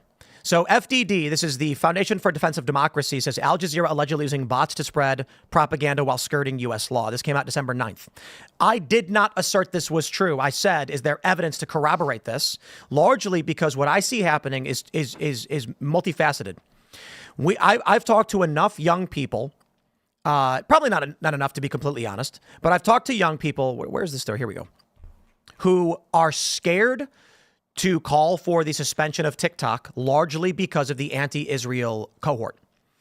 So typically the conversations go, The only reason Democrats and Republicans want to ban TikTok is because of Israel, which is true and correct. But there's a bunch of other reasons why we should force TikTok to divest as well. I see the younger protesters are largely anti-Israel.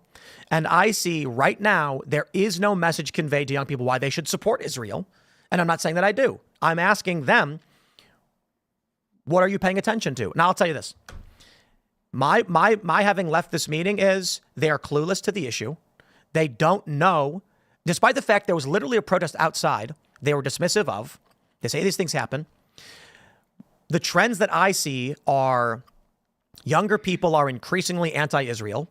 And on the right, they're relatively neutral or don't care. My prediction, as I made over a year ago, is that with the anti-war elements of the populist movement on the right and the anti-Israel section of the left, not to mention there is a smaller but still prominent anti-Israel right,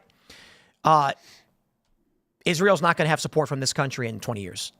The U.S. is going to say, we've got two factions. Young people on the right who are following in the footsteps of MAGA populist movement who don't want to fund foreign wars, they vote no on Israel. The far left that hates Israel, they vote no on Israel. Israel, you got no funding anymore. That's what I see happening.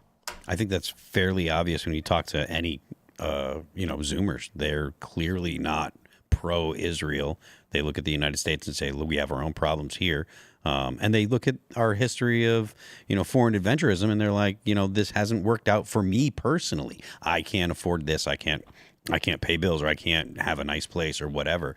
So I think it's fairly obvious, right? I think it comes from a lack of education on like how foreign policy actually works, and the fact that you literally cannot survive in this world without allies. 10 guys show up to beat you up. Are you going to fight them all by yourself? No, you need friends. Right? What's that? What? I said Phil might. Phil might. Yeah. But you see this from people in Congress too, that they just don't understand how foreign policy works. I think is really unfortunate. But the other issue to what you're talking about with like the lack of Gen Z support for Israel is there are no like pro-Israel champions that I really see. I talk about Israel a lot. I'm a raging Zionist. But I don't see a whole lot of other people who have like a firm understanding of the history and the context. Most people can't make a cogent argument that that young people find compelling as to why we should. Which is why on the right, it's sure, Israel can do its thing, don't care. And on the left, it's down with Israel. So I actually, here's a question for you guys. Can you, honest question, this is not a gotcha, because I'm looking for a real answer. And for those that are listening, comments. Can you name a prominent, high-profile, large following, I'm talking like a podcast with millions of listeners, who is staunchly pro-Israel, advocating very heavily for Israel? Someone who's Gen Z? No, anybody in the podcast space. Dennis Prager is like Ben Shapiro's an obvious one. My point is, I'm not saying there's none. I'm saying I can think of a bunch of big shows that are either Israel neutral or skeptical, and leftists who are anti-Israel. Is Destiny pro-Israel? Yeah, yes. Yeah. Oh, there's that one. Yeah. Okay. I didn't know that. Yeah. Like Ben Shapiro's the obvious I had a one. notion that he was. And he's a lot, and it's not a critique of anybody who is. I'm just saying, like, my point to these people was, hey, look, man, I'm on the internet all day, every day. I live in the internet. It's become a problem. And all I see is I either don't care about Israel or Israel is bad. Yeah, it's because they don't understand. And I think Destiny actually is. Destiny Why is he pro-Israel? I don't know. Destiny sometimes takes rational approaches, but the problem is that Destiny is probably the best defender of Israel I've seen in terms of debate skills. But for anyone on the right, it's just like, oh, that guy's pro-Israel. I better not be pro-Israel, right? So it's just a problem. He's definitely not on the right. He's in. Look, watching him. Yeah. Anyone who's on the right who's like, oh, this guy's really good at defending Israel. He's also like a terrible. He's an absolute horrible person. Like he's terrible. He's the worst advocate. He literally comes out and says, violence against Trump supporters is okay. Pro-Israel. He knows they'll have that reaction. No, but here's the question. Let's cut out anybody over 40. Are there young prominent personalities with big followings who are pro-Israel? Over 40? I think he is, yeah. Wow, really? I think. No, I thought so. But either way, we've acknowledged Destiny exists. Okay. I'm just saying, like, obviously there's prominent personalities who are older who are pro-Israel. I get it. My question is, in the next 20 years, who will be leading the charge to have the U.S. fund Israel? Look, man, I got to be honest. I look at, Sam Harris was ragging on Joe Rogan recently, and people have been ragging on Joe Rogan and Tucker Carlson, saying that they're entertaining these positions, blah, blah, blah. Tucker's a bit older. Joe's a bit older. But these are big shows. And the people they're having on these shows of influence are either, again, like Dave Smith is a great example. He says he's not anti-Israel, he's pro-America, so he doesn't want the U.S. funding it. A lot of the MAGA pro-Trump people do not want the U.S. funding Israel. So there's a tiny faction of people who are younger and in favor of the U.S. Funding Israel. It doesn't make any sense to not like. So it doesn't. What is the argument for? I think funding Aiden Israel? Ross Yeah, is yeah. pro-Israel. Is he really? I think so. Someone Okay. said Aiden Ross. Yeah. The argument for funding Israel is that almost all of the money we give Israel goes into their military. So first of all, from a capitalist perspective, the best part of that is you're taking public dollars and reinjecting them into the private sector. We don't give any money to Israel. We give money to our defense companies. They give weapons to Israel. So the primary benefit of that is like a really good example is in 1981, Israel battle tested F-15s for the first time ever. These F-15s had never been battle tested. They flew them in combat against Iraq. We learned our F-15s were capable of long-range bombing campaigns against Saddam Hussein's nuclear reactor. They didn't lose a single F-15 in battle against Russian MiGs at the height of the Cold War. That was great. They were the first to battle test our F-35 Lightning II. Sure, but that's 40 years ago. So what's the F-35 Lightning IIs are today. Trophy systems and Abrams tanks. They were the first to test them. They were one of the first to test JDAMs. So today they're still providing us with like the money we give them. We are essentially just an R&D program for our military. Look at like what they do economically. The Leviathan and Tamar oil fields. These are massive oil fields in the Mediterranean off the coast of Israel in Israeli waters. And a U.S. LNG company was able to completely take over those oil fields.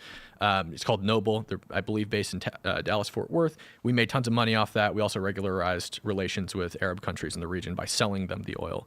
Tel Aviv is the fourth biggest city in the world for tech startups. We usually wait for them to start new tech companies and then buy them. The technology that's in Teslas, Mobileye, it's called, is an Israeli invention that Intel bought. Sorry, I didn't mean to bang the table. But how much money does Israel get every year from the United States? like $3 billion, which is Yeah, the amount of money that Israel gets isn't actually a lot compared to the way that people talk about how much. There are arguments that the Middle East wars that the U.S. is engaged in are all for Israel. I'm not particularly. I don't find those arguments generally compelling, but that's something you hear a lot. It's not very much. And that would be that. If that's the case, that the wars the U.S. is engaged in the Middle East are for Israel, and then you tack that money in, then you're talking about significant expenditures. A little bit. The other thing, too, is that money creates jobs in our own defense companies because, again, it never goes to Israel, it goes to our defense companies. On the political side, Israel votes with the United States more than any other country in the world on contested UN votes. 90% of the time, it's more than Canada, it's more than the UK, it's more than anyone we consider to be a close ally. So the like what everybody's calling the woke right, who insists that Israel is not an ally, they're what do they call it, detriment or whatever, right? They're off their rocker and they don't know anything effectively. They're definitely not holding us back. They are a very strong ally that gives us a lot of benefits, whether it's on the political, the military, or the economic. In 2024, they got $6.8 billion. Yeah, And Ukraine got 6.5. The money that Israel gets is directly in weapons, so that money actually goes to U.S. weapons manufacturers, and so that money does go into the U.S. economy. So I understand people making the argument, well, it helps the economy. I mean, Yo, this is crazy. I mean, just even outside of the whole issue of Israel, take a look at how much money the U.S. is giving to everyone. oh, it's ridiculous. Sudan got End it all. 800 million. Nigeria got 770 million. Look at all this is crazy. Malawi, how do you say that? Malawi. There you go. See, I couldn't even pronounce that one. $637 million. Here's my pitch. We take all of the money we give to all these countries and give it to random firefighters.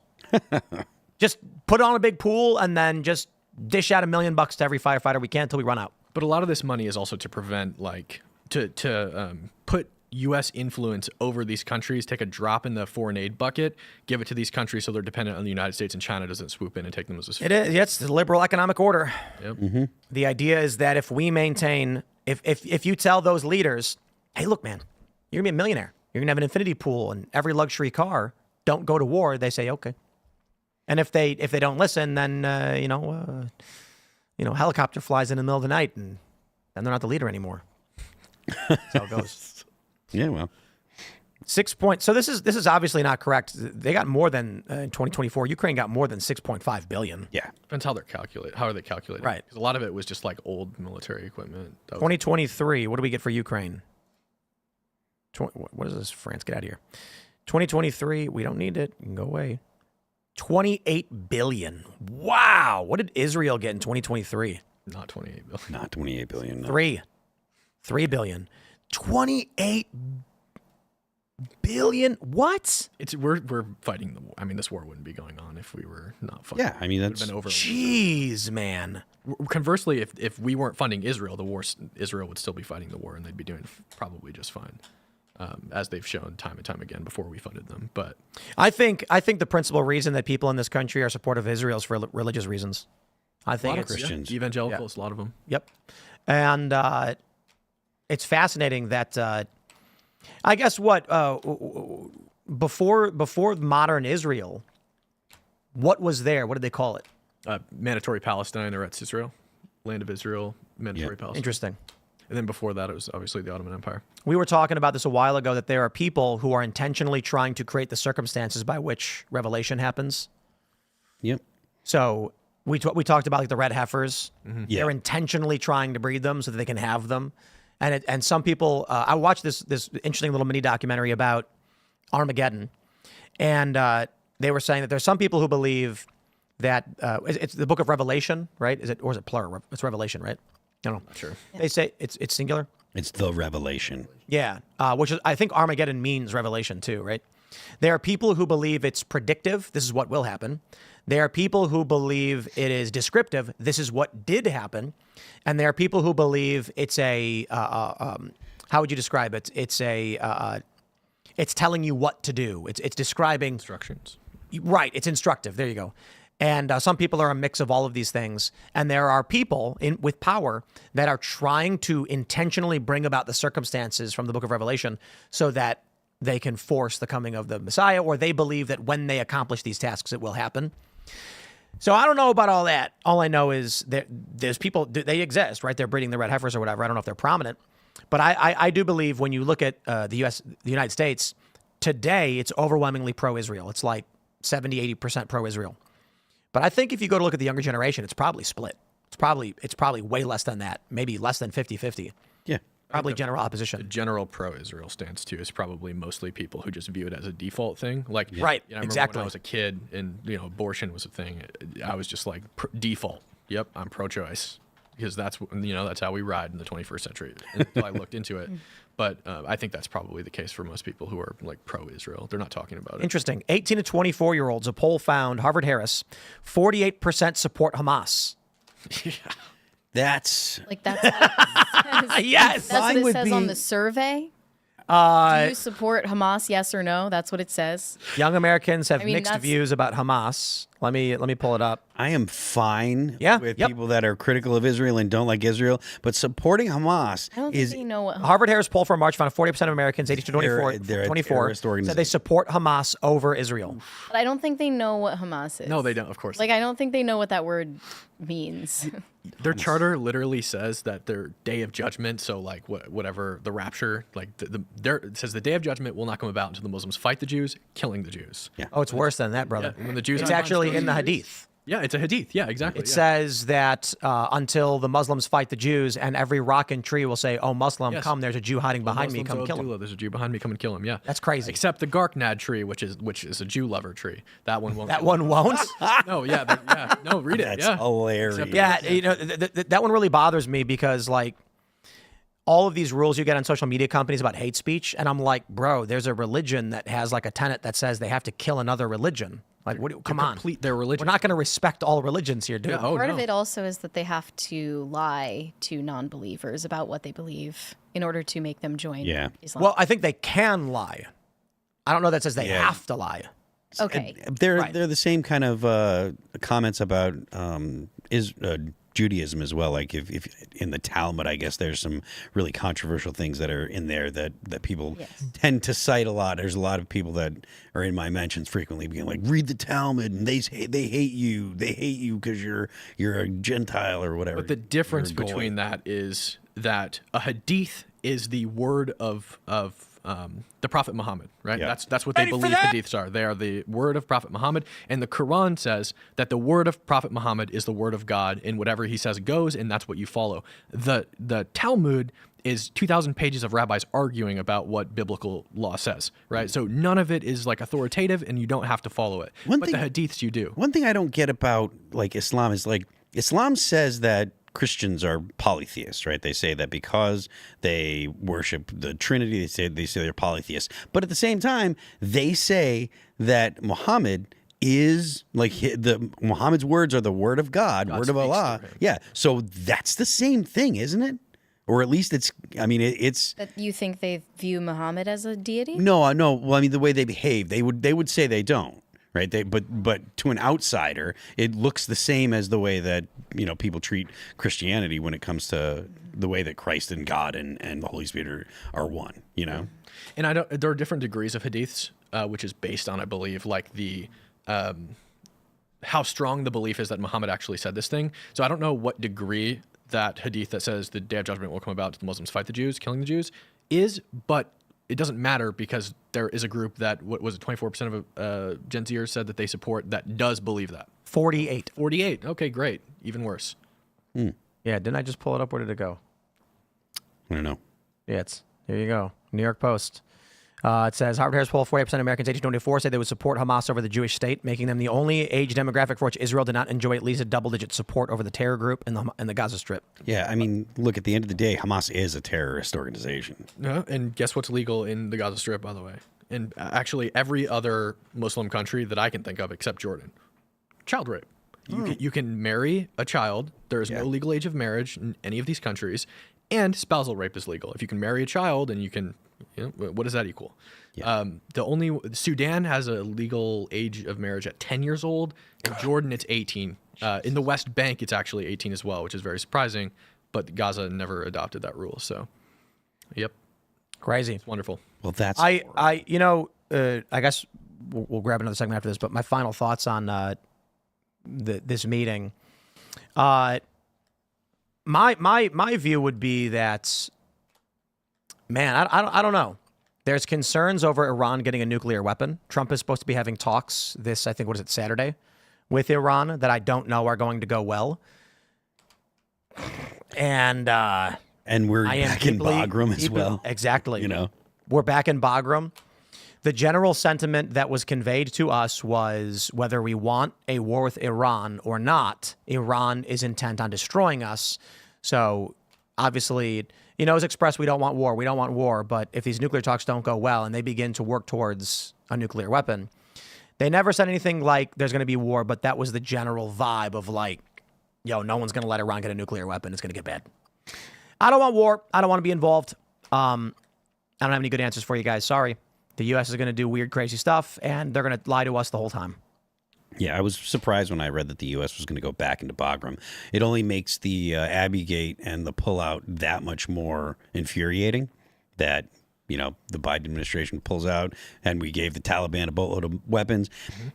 I mean, I'm not sure what the agreement is or how the Taliban plans to guarantee that there won't be attacks on Bagram other than, massive amounts of U.S. military hardware pointed outward from the airbase, I haven't read this story. Like, are they giving assurances that there won't be attacks? I don't know, but I know we don't know that we're taking back Bagram.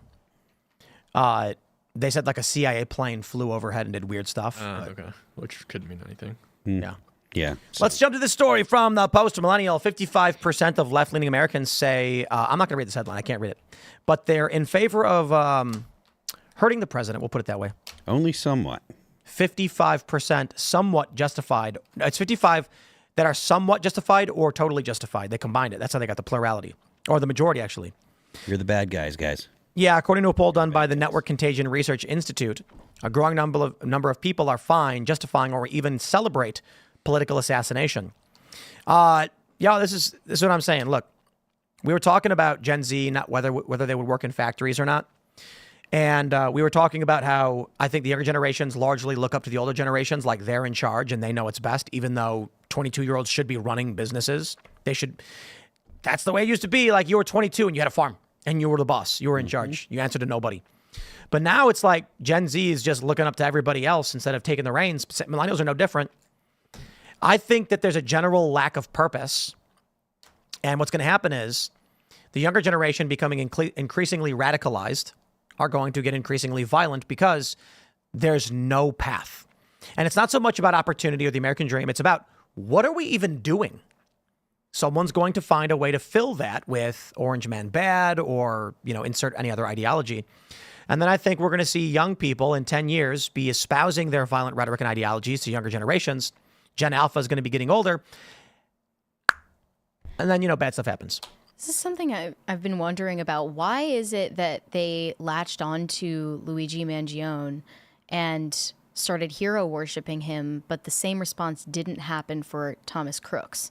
Because Luigi's a pretty boy. Yeah. Because That's Luigi it? had I Because disagree. I Thomas think Crooks had a more important target. Crooks had no motive, ideology, structure. He had no grievance. We don't even know how he got there. Mangione said, I was living the good life and then I hurt my back and it destroyed everything. And they kept denying me and delaying. And so he went out for revenge. And that was an ideological. Nothing about Thomas Crooks. Exactly. Bill Burr said on Jimmy Kimmel, are you kidding? He said something like, are you kidding? People are wondering why this happened. That's why. Mm-hmm. They started worshiping. But not to say you're completely wrong, Phil. Charisma matters. The ladies do want to hook up with that guy. They started worshiping and romanticizing him before they even knew who he was too. Right. Because they had a suspect. This guy just killed a healthcare CEO. He's definitely on our side. You know what I mean? And that's not a I hate Republicans, I hate Trump thing. That's a down with the system, I'm a leftist thing. Yep. And that's why they latched onto it. Now, here's the important question. The important question is is age, in my opinion. I don't care about the general left of this country. What people often completely overlook in these things. The way I described it is, how can I describe? Imagine that you have there's a graph indicating your proximity left and right where you are. And in the 1990s, everybody was really close to each other. That's what the Pew Research shows. Over time, the left and the right start to move away from each other. What people don't understand is that the bifurcation among the younger generation is night and day, and the bifurcation among the older generation is, they're fairly similar. It's not that big a deal. Voting patterns right now reflect an older generation in boomers, Gen Xers, and some millennials that are still somewhat close in worldview. But as you get millennial to, so some millennials, you get millennial, Gen Z, and younger, the distance between ideologies is a chasm. When the older generations that agree with each other die and pass on, they will no longer be voting. That means you are going to have increasing hyperpolarization as the younger generations begin to take over these principal voting blocks and become the only voters. This is missed by everybody. 10 years from now, boomers are not going to be voting. So their shared worldview among Democrat and Republican boomers, gone. Then you're going to have far left young people, far left middle-aged people and conservative, moderate, right-wing people, and they're going to be voting for insanely different things. Yeah. To the point where voting don't matter. They're going to be like, I will not let you do that no matter what. It's one thing when in the 90s, everybody agreed. In the 90s, everybody agreed on almost every single policy except should the taxes be 1% higher, 1% lower, and should abortion be 15 weeks or 16 weeks? Now it's abortion for everybody no matter what, or no abortions at all. It is Marxism, it is DEI, or it is anti-woke, anti-Marxist, whatever. The only thing holding everything together is boomers, for the most part, and Gen X. When boomers stop voting, hyperpolarization is going to jump. The left-leaning Americans, when they include elderly people who are anti-violence, look, another poll that we pulled up a year or so ago was that they polled whether or not people thought a civil war would happen in this country. Boomers overwhelmingly said it will not. Gen X, it was 2-1 that it won't happen. Millennials were split 50-50, and Gen Z was 2-1 it will happen. So just carry that sentiment as Gen Z ages and becomes older and starts entering the age where they should be controlling industry.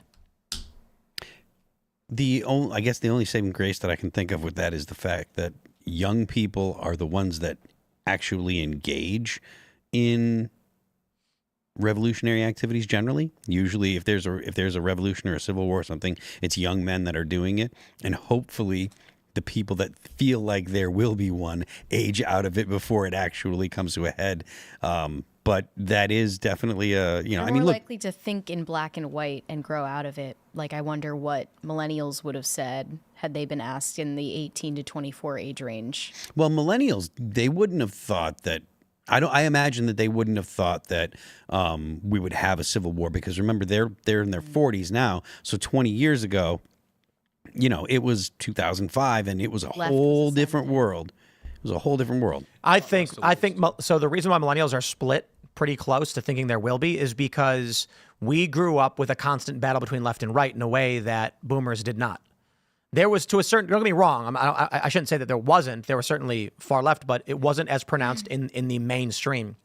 So when millennials are growing up, it was mainstream for the left to make prominent videos attacking the right. It was mainstream for Green Day to make a whole album saying, "Screw America, F you." Yeah. So, I mean, I know that there was punk rock stuff and there was criticism of the government, but the mainstream was largely not this. Look, people that liked Rage Against the Machine in the 90s, 95% of them didn't know what Rage Against the Machine was singing about. Yep. That's why there's that video that's really funny of a bunch of middle-aged white people dancing to the song Killing in the Name. Yeah. It's like, do you know what they're singing about? Yeah, I used to love Green Day. Used to.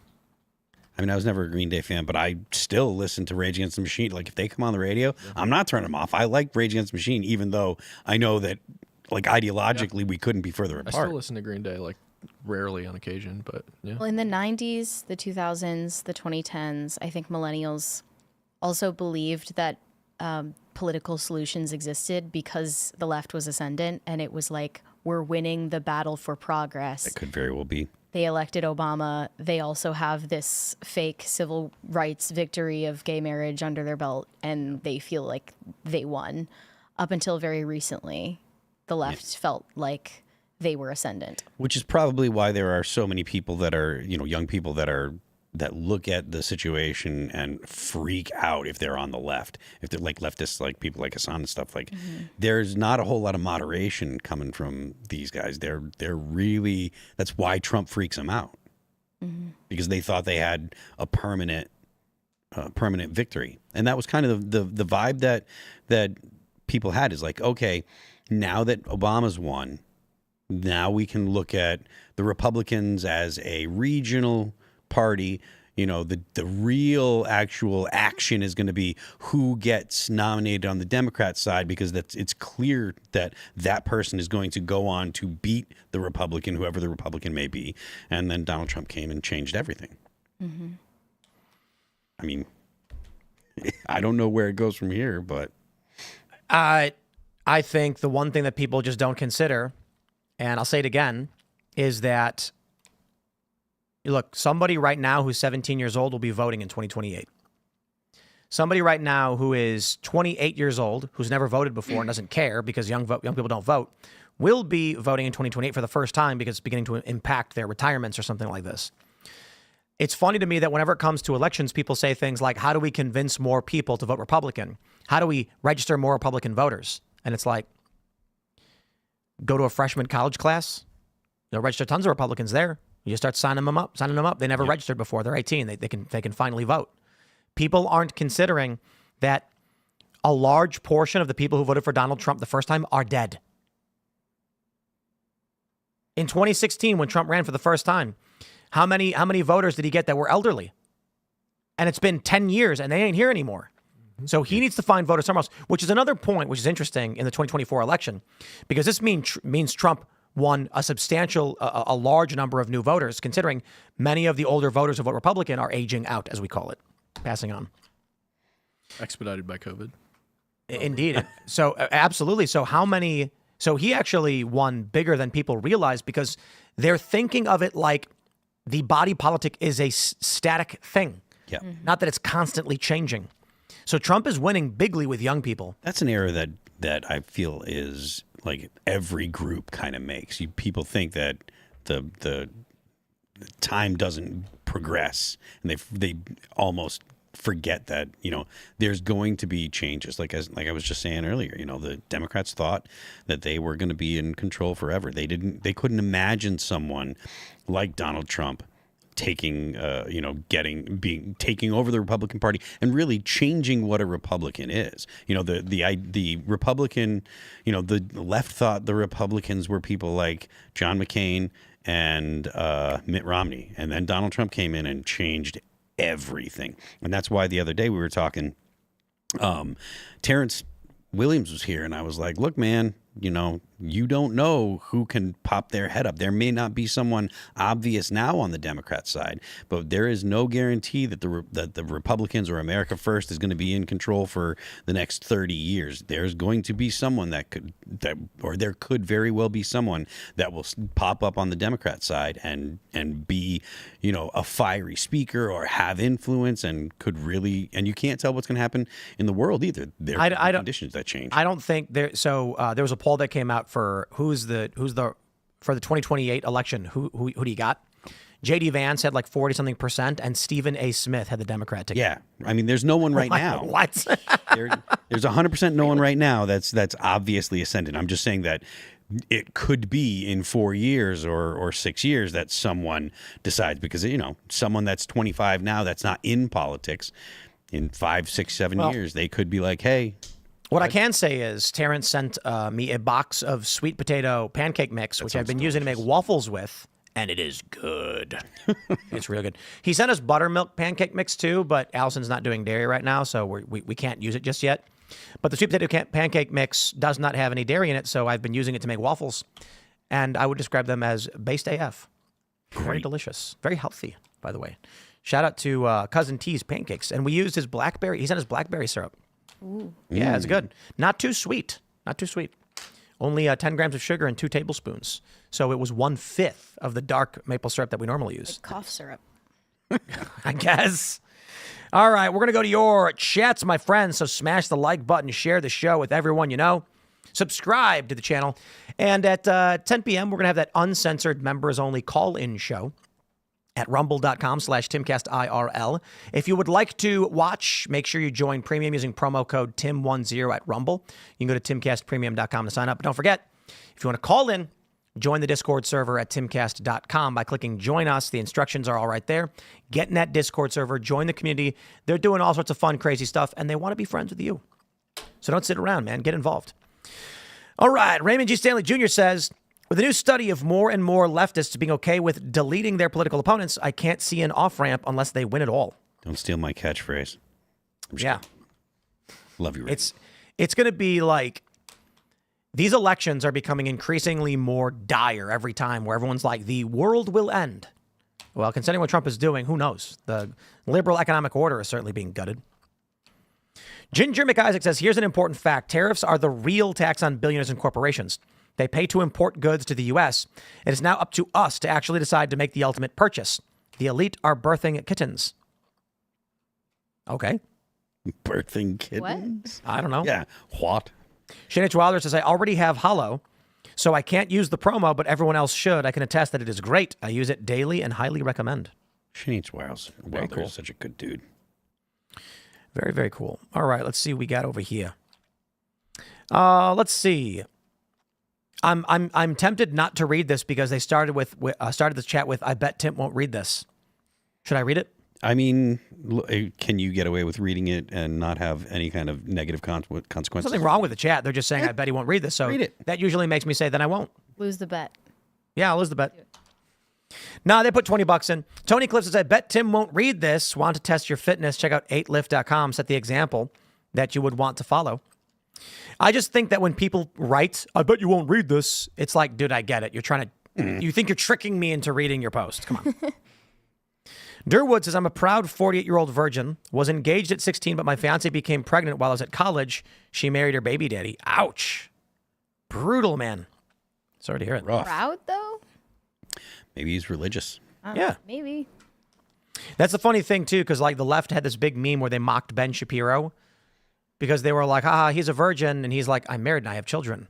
And they're like, well, you were a virgin. He's like, yes, I was, but until I got married. Like, literally everyone was a virgin. well, but they're like, before not being one. This is the left believes that you should be doing whatever. Like, a religious person isn't offended by, like, I just don't understand what liberals are thinking, okay?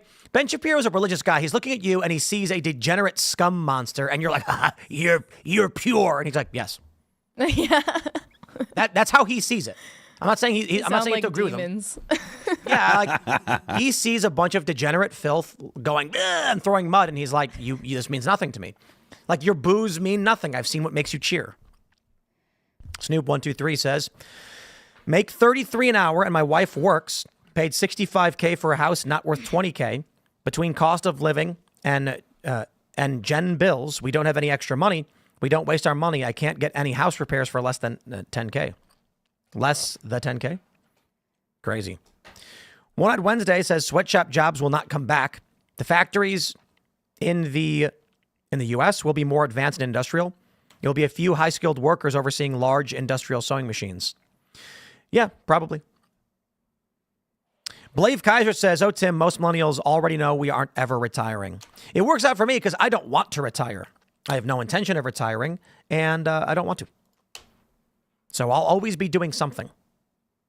It's weird. People always ask me this. They were like, "What are you going to do for your retirement? Do you have a 401k? Do you have a Roth IRA?" I was like, what do I need that for? And they're like, "Well, when you retire." And I was like, "What does retire mean?" "When you stop working. And then what do I do?" And they're like, "I don't know. What do you want to do?" And I'm like, "Work." You're a rare person who does what they want to do, and it's what they do for work, and that's not most people. I've only ever done whatever I wanted to do. Yeah, most people don't. Because they need gumption. Well, I think you're just born with it, or you don't have it. For the most part. I don't know. What do you call that? Talent realist? A talent realist? Yeah, like you believe that people are inherently born with or without talent? Well, I mean, I don't think that you're just born with or without talent, but it is true that you're born with the kind of personality that feels like, oh, I can do this, or oh no, I can't do this. My father had he owned his own business. He would plow in the winter and would do construction and site work. When he started his business, my grandfather, his dad, was like, "Don't. You need to get a job. You need someone to make sure that you're getting a paycheck every week. It's a terrible idea, blah, blah, blah." And this is in like 1980. My dad's like, "Look, I just went and I made $200, which is a ton of money." And he's like, "Yeah, but what?" My grandfather was like, "Yeah, but what about, the next $200? Where's that going to come from?" So it really depends on your experiences and how your intuition is, or your what's the word I'm looking for? Anyways, the kind of person you are. Some people are geared for that, and some people aren't. And it doesn't. I'm not criticizing people that aren't. Like I said, I mean, I love my grandfather, but he just wasn't that kind of dude. He's like, "I think you need to have a job," and my dad was like, "I'm going to go and do it on my own." I think you also run into a problem with Gen Z too, where they think that they're the kind of person who can make a job out of nothing. Like, I'm going to start a podcast and be really successful because I'm full of talent, but they're not. But they're willing to do the work maybe, but they're just not, the talent's just not It's there. usually not a podcast though. I think the Gen Z men are like getting really into these back end like money making schemes or what they think are going to make them money. They're like buying ebooks and joining courses and courses on how to make ebooks and like courses on how to I've said it before, I'll say it again, like there's a fast way to make money and it's really simple. And a lot of people succeed in doing it. And we talked about this on the show. It's some super rich guy explains to me a long time ago in passing. He's like, what's one thing everybody wants? What's one thing everybody wants? Money. Right? Money. They want to make money. Okay, great. So Google search top tips for making money. Find 20 talking points, bits of advice. Put it into a 20-page book. Sell it online through Amazon. Run Facebook ads. They're automated. They'll optimize to sell. Whatever it costs you in ads per book sold, charge $1 more. Congratulations. At the end of the month, you'll have 6 figures. It's all automatic. It runs itself. Tons of people do this. I'm not saying everyone can figure it out. Some people aren't smart enough to figure it out. But that. But we've talked about it on the show before. What I would say is when I was, I think, 20 years old, I can play guitar, okay, and I can sing. And that's an advantage, I suppose. So I took my guitar and I went out in Chicago and to the subway and I started playing.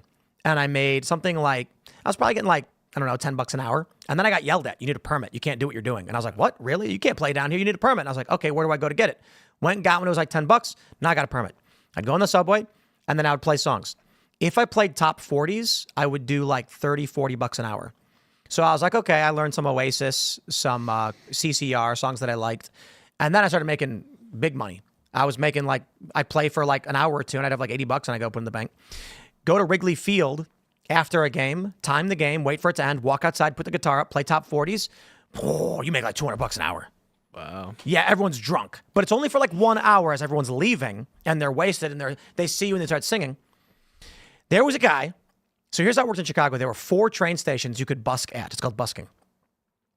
And it was first come, first serve. So you'd go to the subway, you get off the train, you'd look around. If nobody was performing, you could perform. But there was this one guy. I could tell you. These people who want to get rich and don't know what to do. He was a 5'6" black man holding a football. And he had a stereo and he would press play and it would play that NFL song. And then he would just hop back and forth with the football and like spin around with it with a bucket out for money. And he got paid. What? She's laughing. People loved it. Crazy. And I was watching him and I'm like, he's not as talented as me, but he's smarter than I am. It's like Jordan Neely doing those Michael Jackson impressions. Wildly popular. All right. Jump Daddy says, Tim, I keep, I keep seeing that evil Trump is holding a military-style parade for his birthday. Apparently, he's been forcing the army to hold a parade on his birthday for 250 years. Impeach him now. Ooh, I got a good one. Michael Gammon says, hey, Tim, should AIPAC have to register as a foreign agent? Ooh, what answer could I give that would make you the angriest? Well, if you tell them no, that'll upset them. What if I said, why should they? Yeah, there you go. There you go. Yeah. Why? No, honest question. Like, what is it about? Here's what I love. Honest question. What is it about wanting AIPAC to register as a, what is it about? Where were we? Okay, here we go. What is it about AIPAC registering as a foreign agent that people care so much about? Because they believe that AIPAC owns Congress. And what would registering as a foreign agent change? No, because they'd still be doing it, and Qatar still does it, but they do it with way more money right now. What does registering as a foreign agent actually do? What does it do? It limits. I don't remember. It limits and puts up like red tape for certain things. Just like adds a couple of barriers. But the problem, it requires disclosure. Registering under FARA would require disclosure. You must publicly disclose your relationship with the foreign principal. You're required to file regular reports detailing activities, finances, and political or advocacy efforts. Distributed materials must clearly be marked as being disseminated on behalf of a foreign principal. It does not ban activities nor make you a criminal. There's potential reputational risks for working for a foreign agent, and you may face scrutiny for doing so. It does not ban any activities that you would perform. It only requires that you disclose them. Okay, then yes, they should register because it would change literally nothing. And isn't Israel in the name? Israel is in the name. Are people confused about what AIPAC is doing? They're buying elections, Tim. I think. Yeah. Well, I would say, who cares if they do or they don't? If that's the case, then I'll say yes, they should, because nothing changes. Yeah, I mean, they literally keep doing whatever it is they're doing. I don't have any problem with them registering as a foreign agent, but if I understand correctly, they are a U.S.-based organization. All their money is domestic funded. Like, and honestly, like, I heard somebody say this the other day. Probably the best I've ever put it is like, do you think the rich Jews in Los Angeles and New York actually want the shekels coming from Israel? They don't. Like, they don't want it. They don't need it. There's no reason. All it does is complicate what they're trying to do. Yeah. But hey. All right. Villainous V says, "Sup, Tim, my cat Merlin had to be put to sleep today. Miss him already, but I know he is terrorizing people by casting fireballs from the top of the frig. To my cat Merlin, cheers." Sorry to hear it, buddy. Sorry to hear it. U.S. Atlas says, Cam and I met when we were both doing political commentary on TikTok. I stepped back to focus on growing my family after 3.5 years of trying. I am pleased to say my wife is 12 weeks pregnant as of tomorrow. Congratulations. I wanted to share the news with my friends and heroes. Wow, congratulations. Yeah. Congrats, Bradley. It is very fun. All right, let's read this one. Lurch685 says, Cam, how do you feel about the IDF executing 15 medics or burying the bodies in a mass grave to cover it up? Yeah, so I haven't looked into this story. I've been preoccupied with other things. I have a debate with USS Liberty survivor coming up on April 19th. So I've been preoccupied with that. That's Phil Turney from the Candace Owens Show. But so I haven't been up to date with this, but if it's anything like the World Central Kitchen thing, then I would just be happy to condemn it, but while also acknowledging the nuance of the situation. Like the World Central Kitchen people didn't have the IR strobe they're supposed to have on their trucks. They were driving armored vehicles in the middle of the night. Israel blew them up. Israel should have taken further steps to identify them and make sure they weren't killing innocent people. But to be fair, it probably did look like a military convoy in the middle of the night. If it's anything like that, then I would just be happy to condemn it and say that Israel are not infallible and they do things wrong sometimes. But I think that when you look at who we should be friends with and when you rate countries based on their moral efficacy, probably the country that drops leaflets, makes mass phone calls to civilian buildings before they bomb them, sends out mass text messages, creates refugee zones, roof knocks, and does all of these other things. I've heard none of that's true. Oh, yeah, I'm sure, right. None of it's true, even though we have the leaflets. Like, these are all things that the U.S. usually doesn't do. Like, there are some cases where the United States has, like, dropped leaflets, like over Japan before we nuclear bombed them. But ultimately, these are things that most militaries do not practice. Israel does it because they're so hyper cautious about killing civilians and the narrative that's going to surround it that they do it anyway. So, yeah, they're not infallible. Sometimes they do things wrong and innocent people die and it sucks, but welcome to war. 400,000 people died in Berlin, Germany, but I don't see you condemning World War II. I'm just, what do you have to say about the humanitarian aid workers that were killed in North Darfur? Why haven't you commented on that? Humanitarian aid workers that were killed where? In the Zanzam camp attacks in North Darfur. When was this? It's in February. February. And I gotta say, Lurch, why don't you care about the innocent people being killed in Sudan? What about the film of genocide in the Congo? Yeah.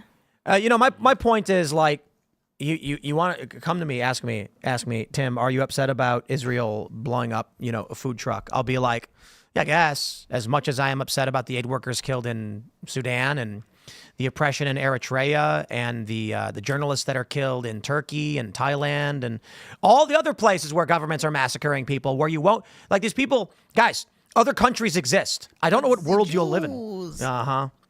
Yep. Bro, Gonzalo Lira killed in Ukraine. Yeah. Like, no, to be fair, a lot of the same people did call that one out. That's fair. I'll give you that one. But it's like, I understand there is some conflicts have more pressing than others. We don't want to get entangled. Israel is an ally, whether you want them to be or not, and they could get us entangled in foreign war. My point is, it's just guys, the world is bigger than just the Middle East. Okay, can we acknowledge that? I don't buy they're going to get us entangled in foreign wars because we don't have a mutual defense pact with Israel. We're not obligated to go fight for them if they get into a war. And on top of that, it is ultimately, at the end of the day, the decision of the United States whether or not they're going to enter into a war. And there's one other thing that people kind of neglect. Like, we struck, the United States struck Iran when Trump was in office and killed Soleimani. Yeah. When he was in the first time. The idea that the United States carry out a strike on Iran in order to take out a nuclear program, that does not inherently mean the whole world falls into a war. They can't fight us. So, like, if we go bomb, what happened after Soleimani got killed? Nothing. That's my point. Nothing happened because guess what? In order for Iran to fight the United States, they're going to have to fly over the airspace of all of our allies and somehow make it to the United States for a bombing campaign that will never happen. They already entered the southern border 4 years ago. That's true. That's This is a problem. true. That is a problem. That's a real big problem. All right. Princey says, how do tariffs play into Thucydides' trap? If China faces economic collapse from U.S. tariffs, do they initiate war with the U.S. or Taiwan as a last-ditch attempt? Yeah, I think it exacerbates it. Thucydides' trap, of course, says that when a rising economic power is about to supplant the dominant one, war tends to break out. And with Trump basically saying, you're done, they may say, fires the missiles. Don't know for sure, though. All right, let's see where we're at. We've got... I think it's actually Myron Gaines. Indeed, I'm looking for his super chat. Let's see. I know I could, but I want to find it on the actual thing so I can have it pulled up permanently while the chat still goes. But I think YouTube deleted it, Myron. Sorry. You want me to read it? I got it. No, I could pull it up. It's just not showing up on our list. Why is it not on our list? It's gone, right? Yeah, look at that. It's gone. But don't worry. I know how to pull it up. Myron Gaines says, this guest is low IQ. There is zero American strategic benefit to supporting Israel. Be nice, They Mike. never get held accountable. We run cover for them at the UN despite them spying on us and being involved in multiple conspiracies and terrorist attacks. Yeah, so Myron Gaines is probably one of the dumbest people I've ever encountered in my entire life. Well, we love Myron here. So he's, we have he's nice. So we At have least to us, he is. common enemies. So, well, hey, he came after me first. Okay. So we have Yeah, Myron, you started it. We have common enemies with Israel. Israel's used the intelligence that they gather because they're constantly spying on jihadists who, by the way, have legal child rape in their countries, chant death to America every single day. They are constantly gathering intelligence on those people who, by the way, want to kill you. So Israel has thwarted at least 3 major terrorist attacks in the United States by giving us intelligence that we otherwise wouldn't happen. There was a huge terrorist attack that was planned for our diplomatic missions to Europe. They coordinated with European intelligence to prevent that terrorist attack. ISIS wanted to disguise bombs as laptops to murder Americans on airplanes. They thwarted that. And there was one other one, attacks on U.S. embassies by Hezbollah. They foiled that plot as well. And numerous others. There's economic benefits. We talked about the Leviathan and the Tamar oil fields earlier, which thousands and thousands and thousands and thousands of gallons of natural gas were extracted from Israel, sold to Arab countries, regularizing our relations with those countries, bringing profit to American companies. In addition to that, like I said earlier, number 4 place in the world for tech startups that the United States buys. Your Tesla drives due to Mobileye, which is an Israeli invention that Intel bought. If your car has lane assist in it, thank the Israelis that you don't swerve into the other lane because you're a bad driver, right? I'm glad I have lane assist in my car. I thank the Israelis. There are tons of other things like rapid resupply bases in Israel. To say that Israel isn't a strategic ally is like the dumbest thing I've ever heard. They vote with us more than any other country. The funniest thing about all this is that, like, online, some of the biggest podcasts in the world are hosting conversations critical of Israel or outright anti-Israel and outright anti-Jew.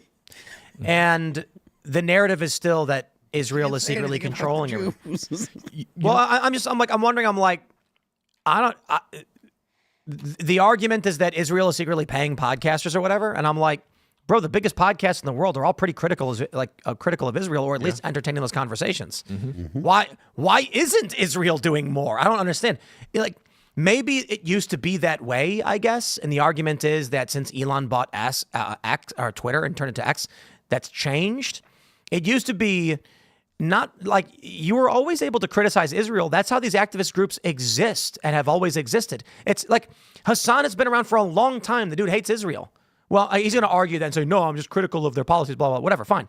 But the dude's been prominent on social media for a decade. He's open about it. He hates Israel. He doesn't hate Israel. Sure. He hates America. That's a totally different country. And he's open about it. But people always say things like, no, it's the government they're doing, the people, we want to, but whatever. My point is, when, honest question, when was Israel running social media to the degree that they claim, when you had all of these big prominent leftists and the biggest Gen Z streamers outright just saying like they hate Israel and arguing against it all day, every day? I've always argued for Israel. I was banned at 1.5 million followers on TikTok. Where was the Jews to come help me? Like, how did I get banned? How did I get banned on live stream ban on Instagram? How did I get banned on Twitter? Where were the Jews to help me when I was doing all this? They don't run the world. It's the dumbest thing ever. They spring up all these conspiracies. The USS Liberty. I'm debating Phil Turney on April 19th, Myron. So make sure to tune into that one. So like the Levant affair, nobody died. Look at all the sketchy stuff the United States has done in terms of like false flag operations in other countries. I don't see you complaining about that because you're an American. Israel does a false flag one time that's confirmed, doesn't kill a single person. I would disagree with that. They're very, very comfortable criticizing America. If you're not to the same degree, Israel. though. Pardon me? Not to the same degree, though. The issue I see is, does Israel do bad things? Yeah. Does Ukraine do bad things? Yeah. Does Russia? Yup. Does China? Yup. Does India? Yup. Does Pakistan? Yup. Does Eritrea? Yup. Does Malaysia? Yup. Does Singapore? Yup. China? Oh boy, they're bad. It's the obsession. It's like the singular focus of people where they're, like this is what I try explaining to people. Like, I like Dave Smith. He's a funny guy. And he's really good at explaining why he thinks the things that he does fast. And I love it when people try to get him. When they try to like tweet at him or insult him, it's like, bro, he's a professional comedian. He's going to roast you, dude. You're not going to be able to get like, what are you doing? When Dave makes his arguments from a pro-America or libertarian standpoint and he's critical of Israel, it's in a way that is personable, logical, calmly explained, and he's your friend as he does it. These people insult you and I would argue that the anti-Israel social media users like Fuentes' crowd are the biggest pro-Israel group I've ever seen in my life. Don't take my, it's not my opinion. There is actually a prominent conspiracy theory that Fuentes is an Israeli op, because that's how weird it goes. Because when he and his supporters go on social media and attack people, it pushes them towards Israel. It makes them hate the people who are criticizing Israel. Whereas Dave Smith don't do that. Dave Smith makes you laugh and feel good, and you're having a good time. Fuentes' crowd comes by and they call you a bunch of names and insult you and post pictures about you when you didn't even say anything. And it's like, I get a wave of criticism because I was like, oh, I don't really care about Israel. I'm like, aha, you're a Zionist. And I'm like, I literally said, I just don't care. And they're like, well, as long as you think it exists, you're a Zionist. And then they spam blast me. And I'm like, are you guys trying to make me like Israel? Like, I don't understand. Yeah. Because you're certainly not arguing passionately in a way to make me your friend. Is it working? This is not, I still don't care. Like, I am America, okay? Like, I am an American citizen. That's what I mean. I don't care. You know, it's like when they come to me and they're like, Israel did a bad thing, I'm like, wow, that's awful. And? Well, we should stop funding them. Okay. You're a Zionist. What? Yeah. It's like, this is the problem with these people. That's why I think this fervent Israel derangement syndrome is really irks me. You can literally come on this show, as I have, and libertarians, and say the U.S. should taper off its support, no longer provide military support for Israel, and break away from this. And they'll say, so you think Israel exists, huh? Yeah. And you're like, oh my God, dude. You have to be, these people are going around being like, it's not enough to be critical of Israel. You must be anti-Israel. It's like. That's part of the reason why Lindsay calls them woke right, because they do a lot of the same tactics. But that's not what woke is. So that term is dumb. Anyway, my friends, we're going to go to that uncensored call-in show. So smash that like button, share the show with everyone you know. Join us, rumble.com/Timcast IRL for that uncensored call-in show. Use promo code TIM10 to sign up if you'd like to watch it. You can follow me on X and Instagram at Timcast. Cam, do you want to shout anything out? Just follow me on social media at Cam Higby, and that debate, Phil Turney, April 19th, 4 p.m. Pacific Standard Time on my YouTube at Cam Higby. Just subscribe. Go subscribe to Pop Culture Crisis. We go live every Monday through Friday at 3 p.m. Eastern. You can also follow me on both Instagram and X at Mary Archived. What are you mad at me for? I'm not mad at you. I'm just let down. I'm disappointed. I'm Phil That Remains on Twix. I'm Phil That Remains Official on Instagram. The band is All That Remains. Our new record dropped on January 31st. It's called Anti-Fragile. You can check it out on all the streaming platforms. Don't forget the left lane is for crime. We will see you all over at rumble.com/Timcast IRL in about 30 seconds. Thanks for hanging out.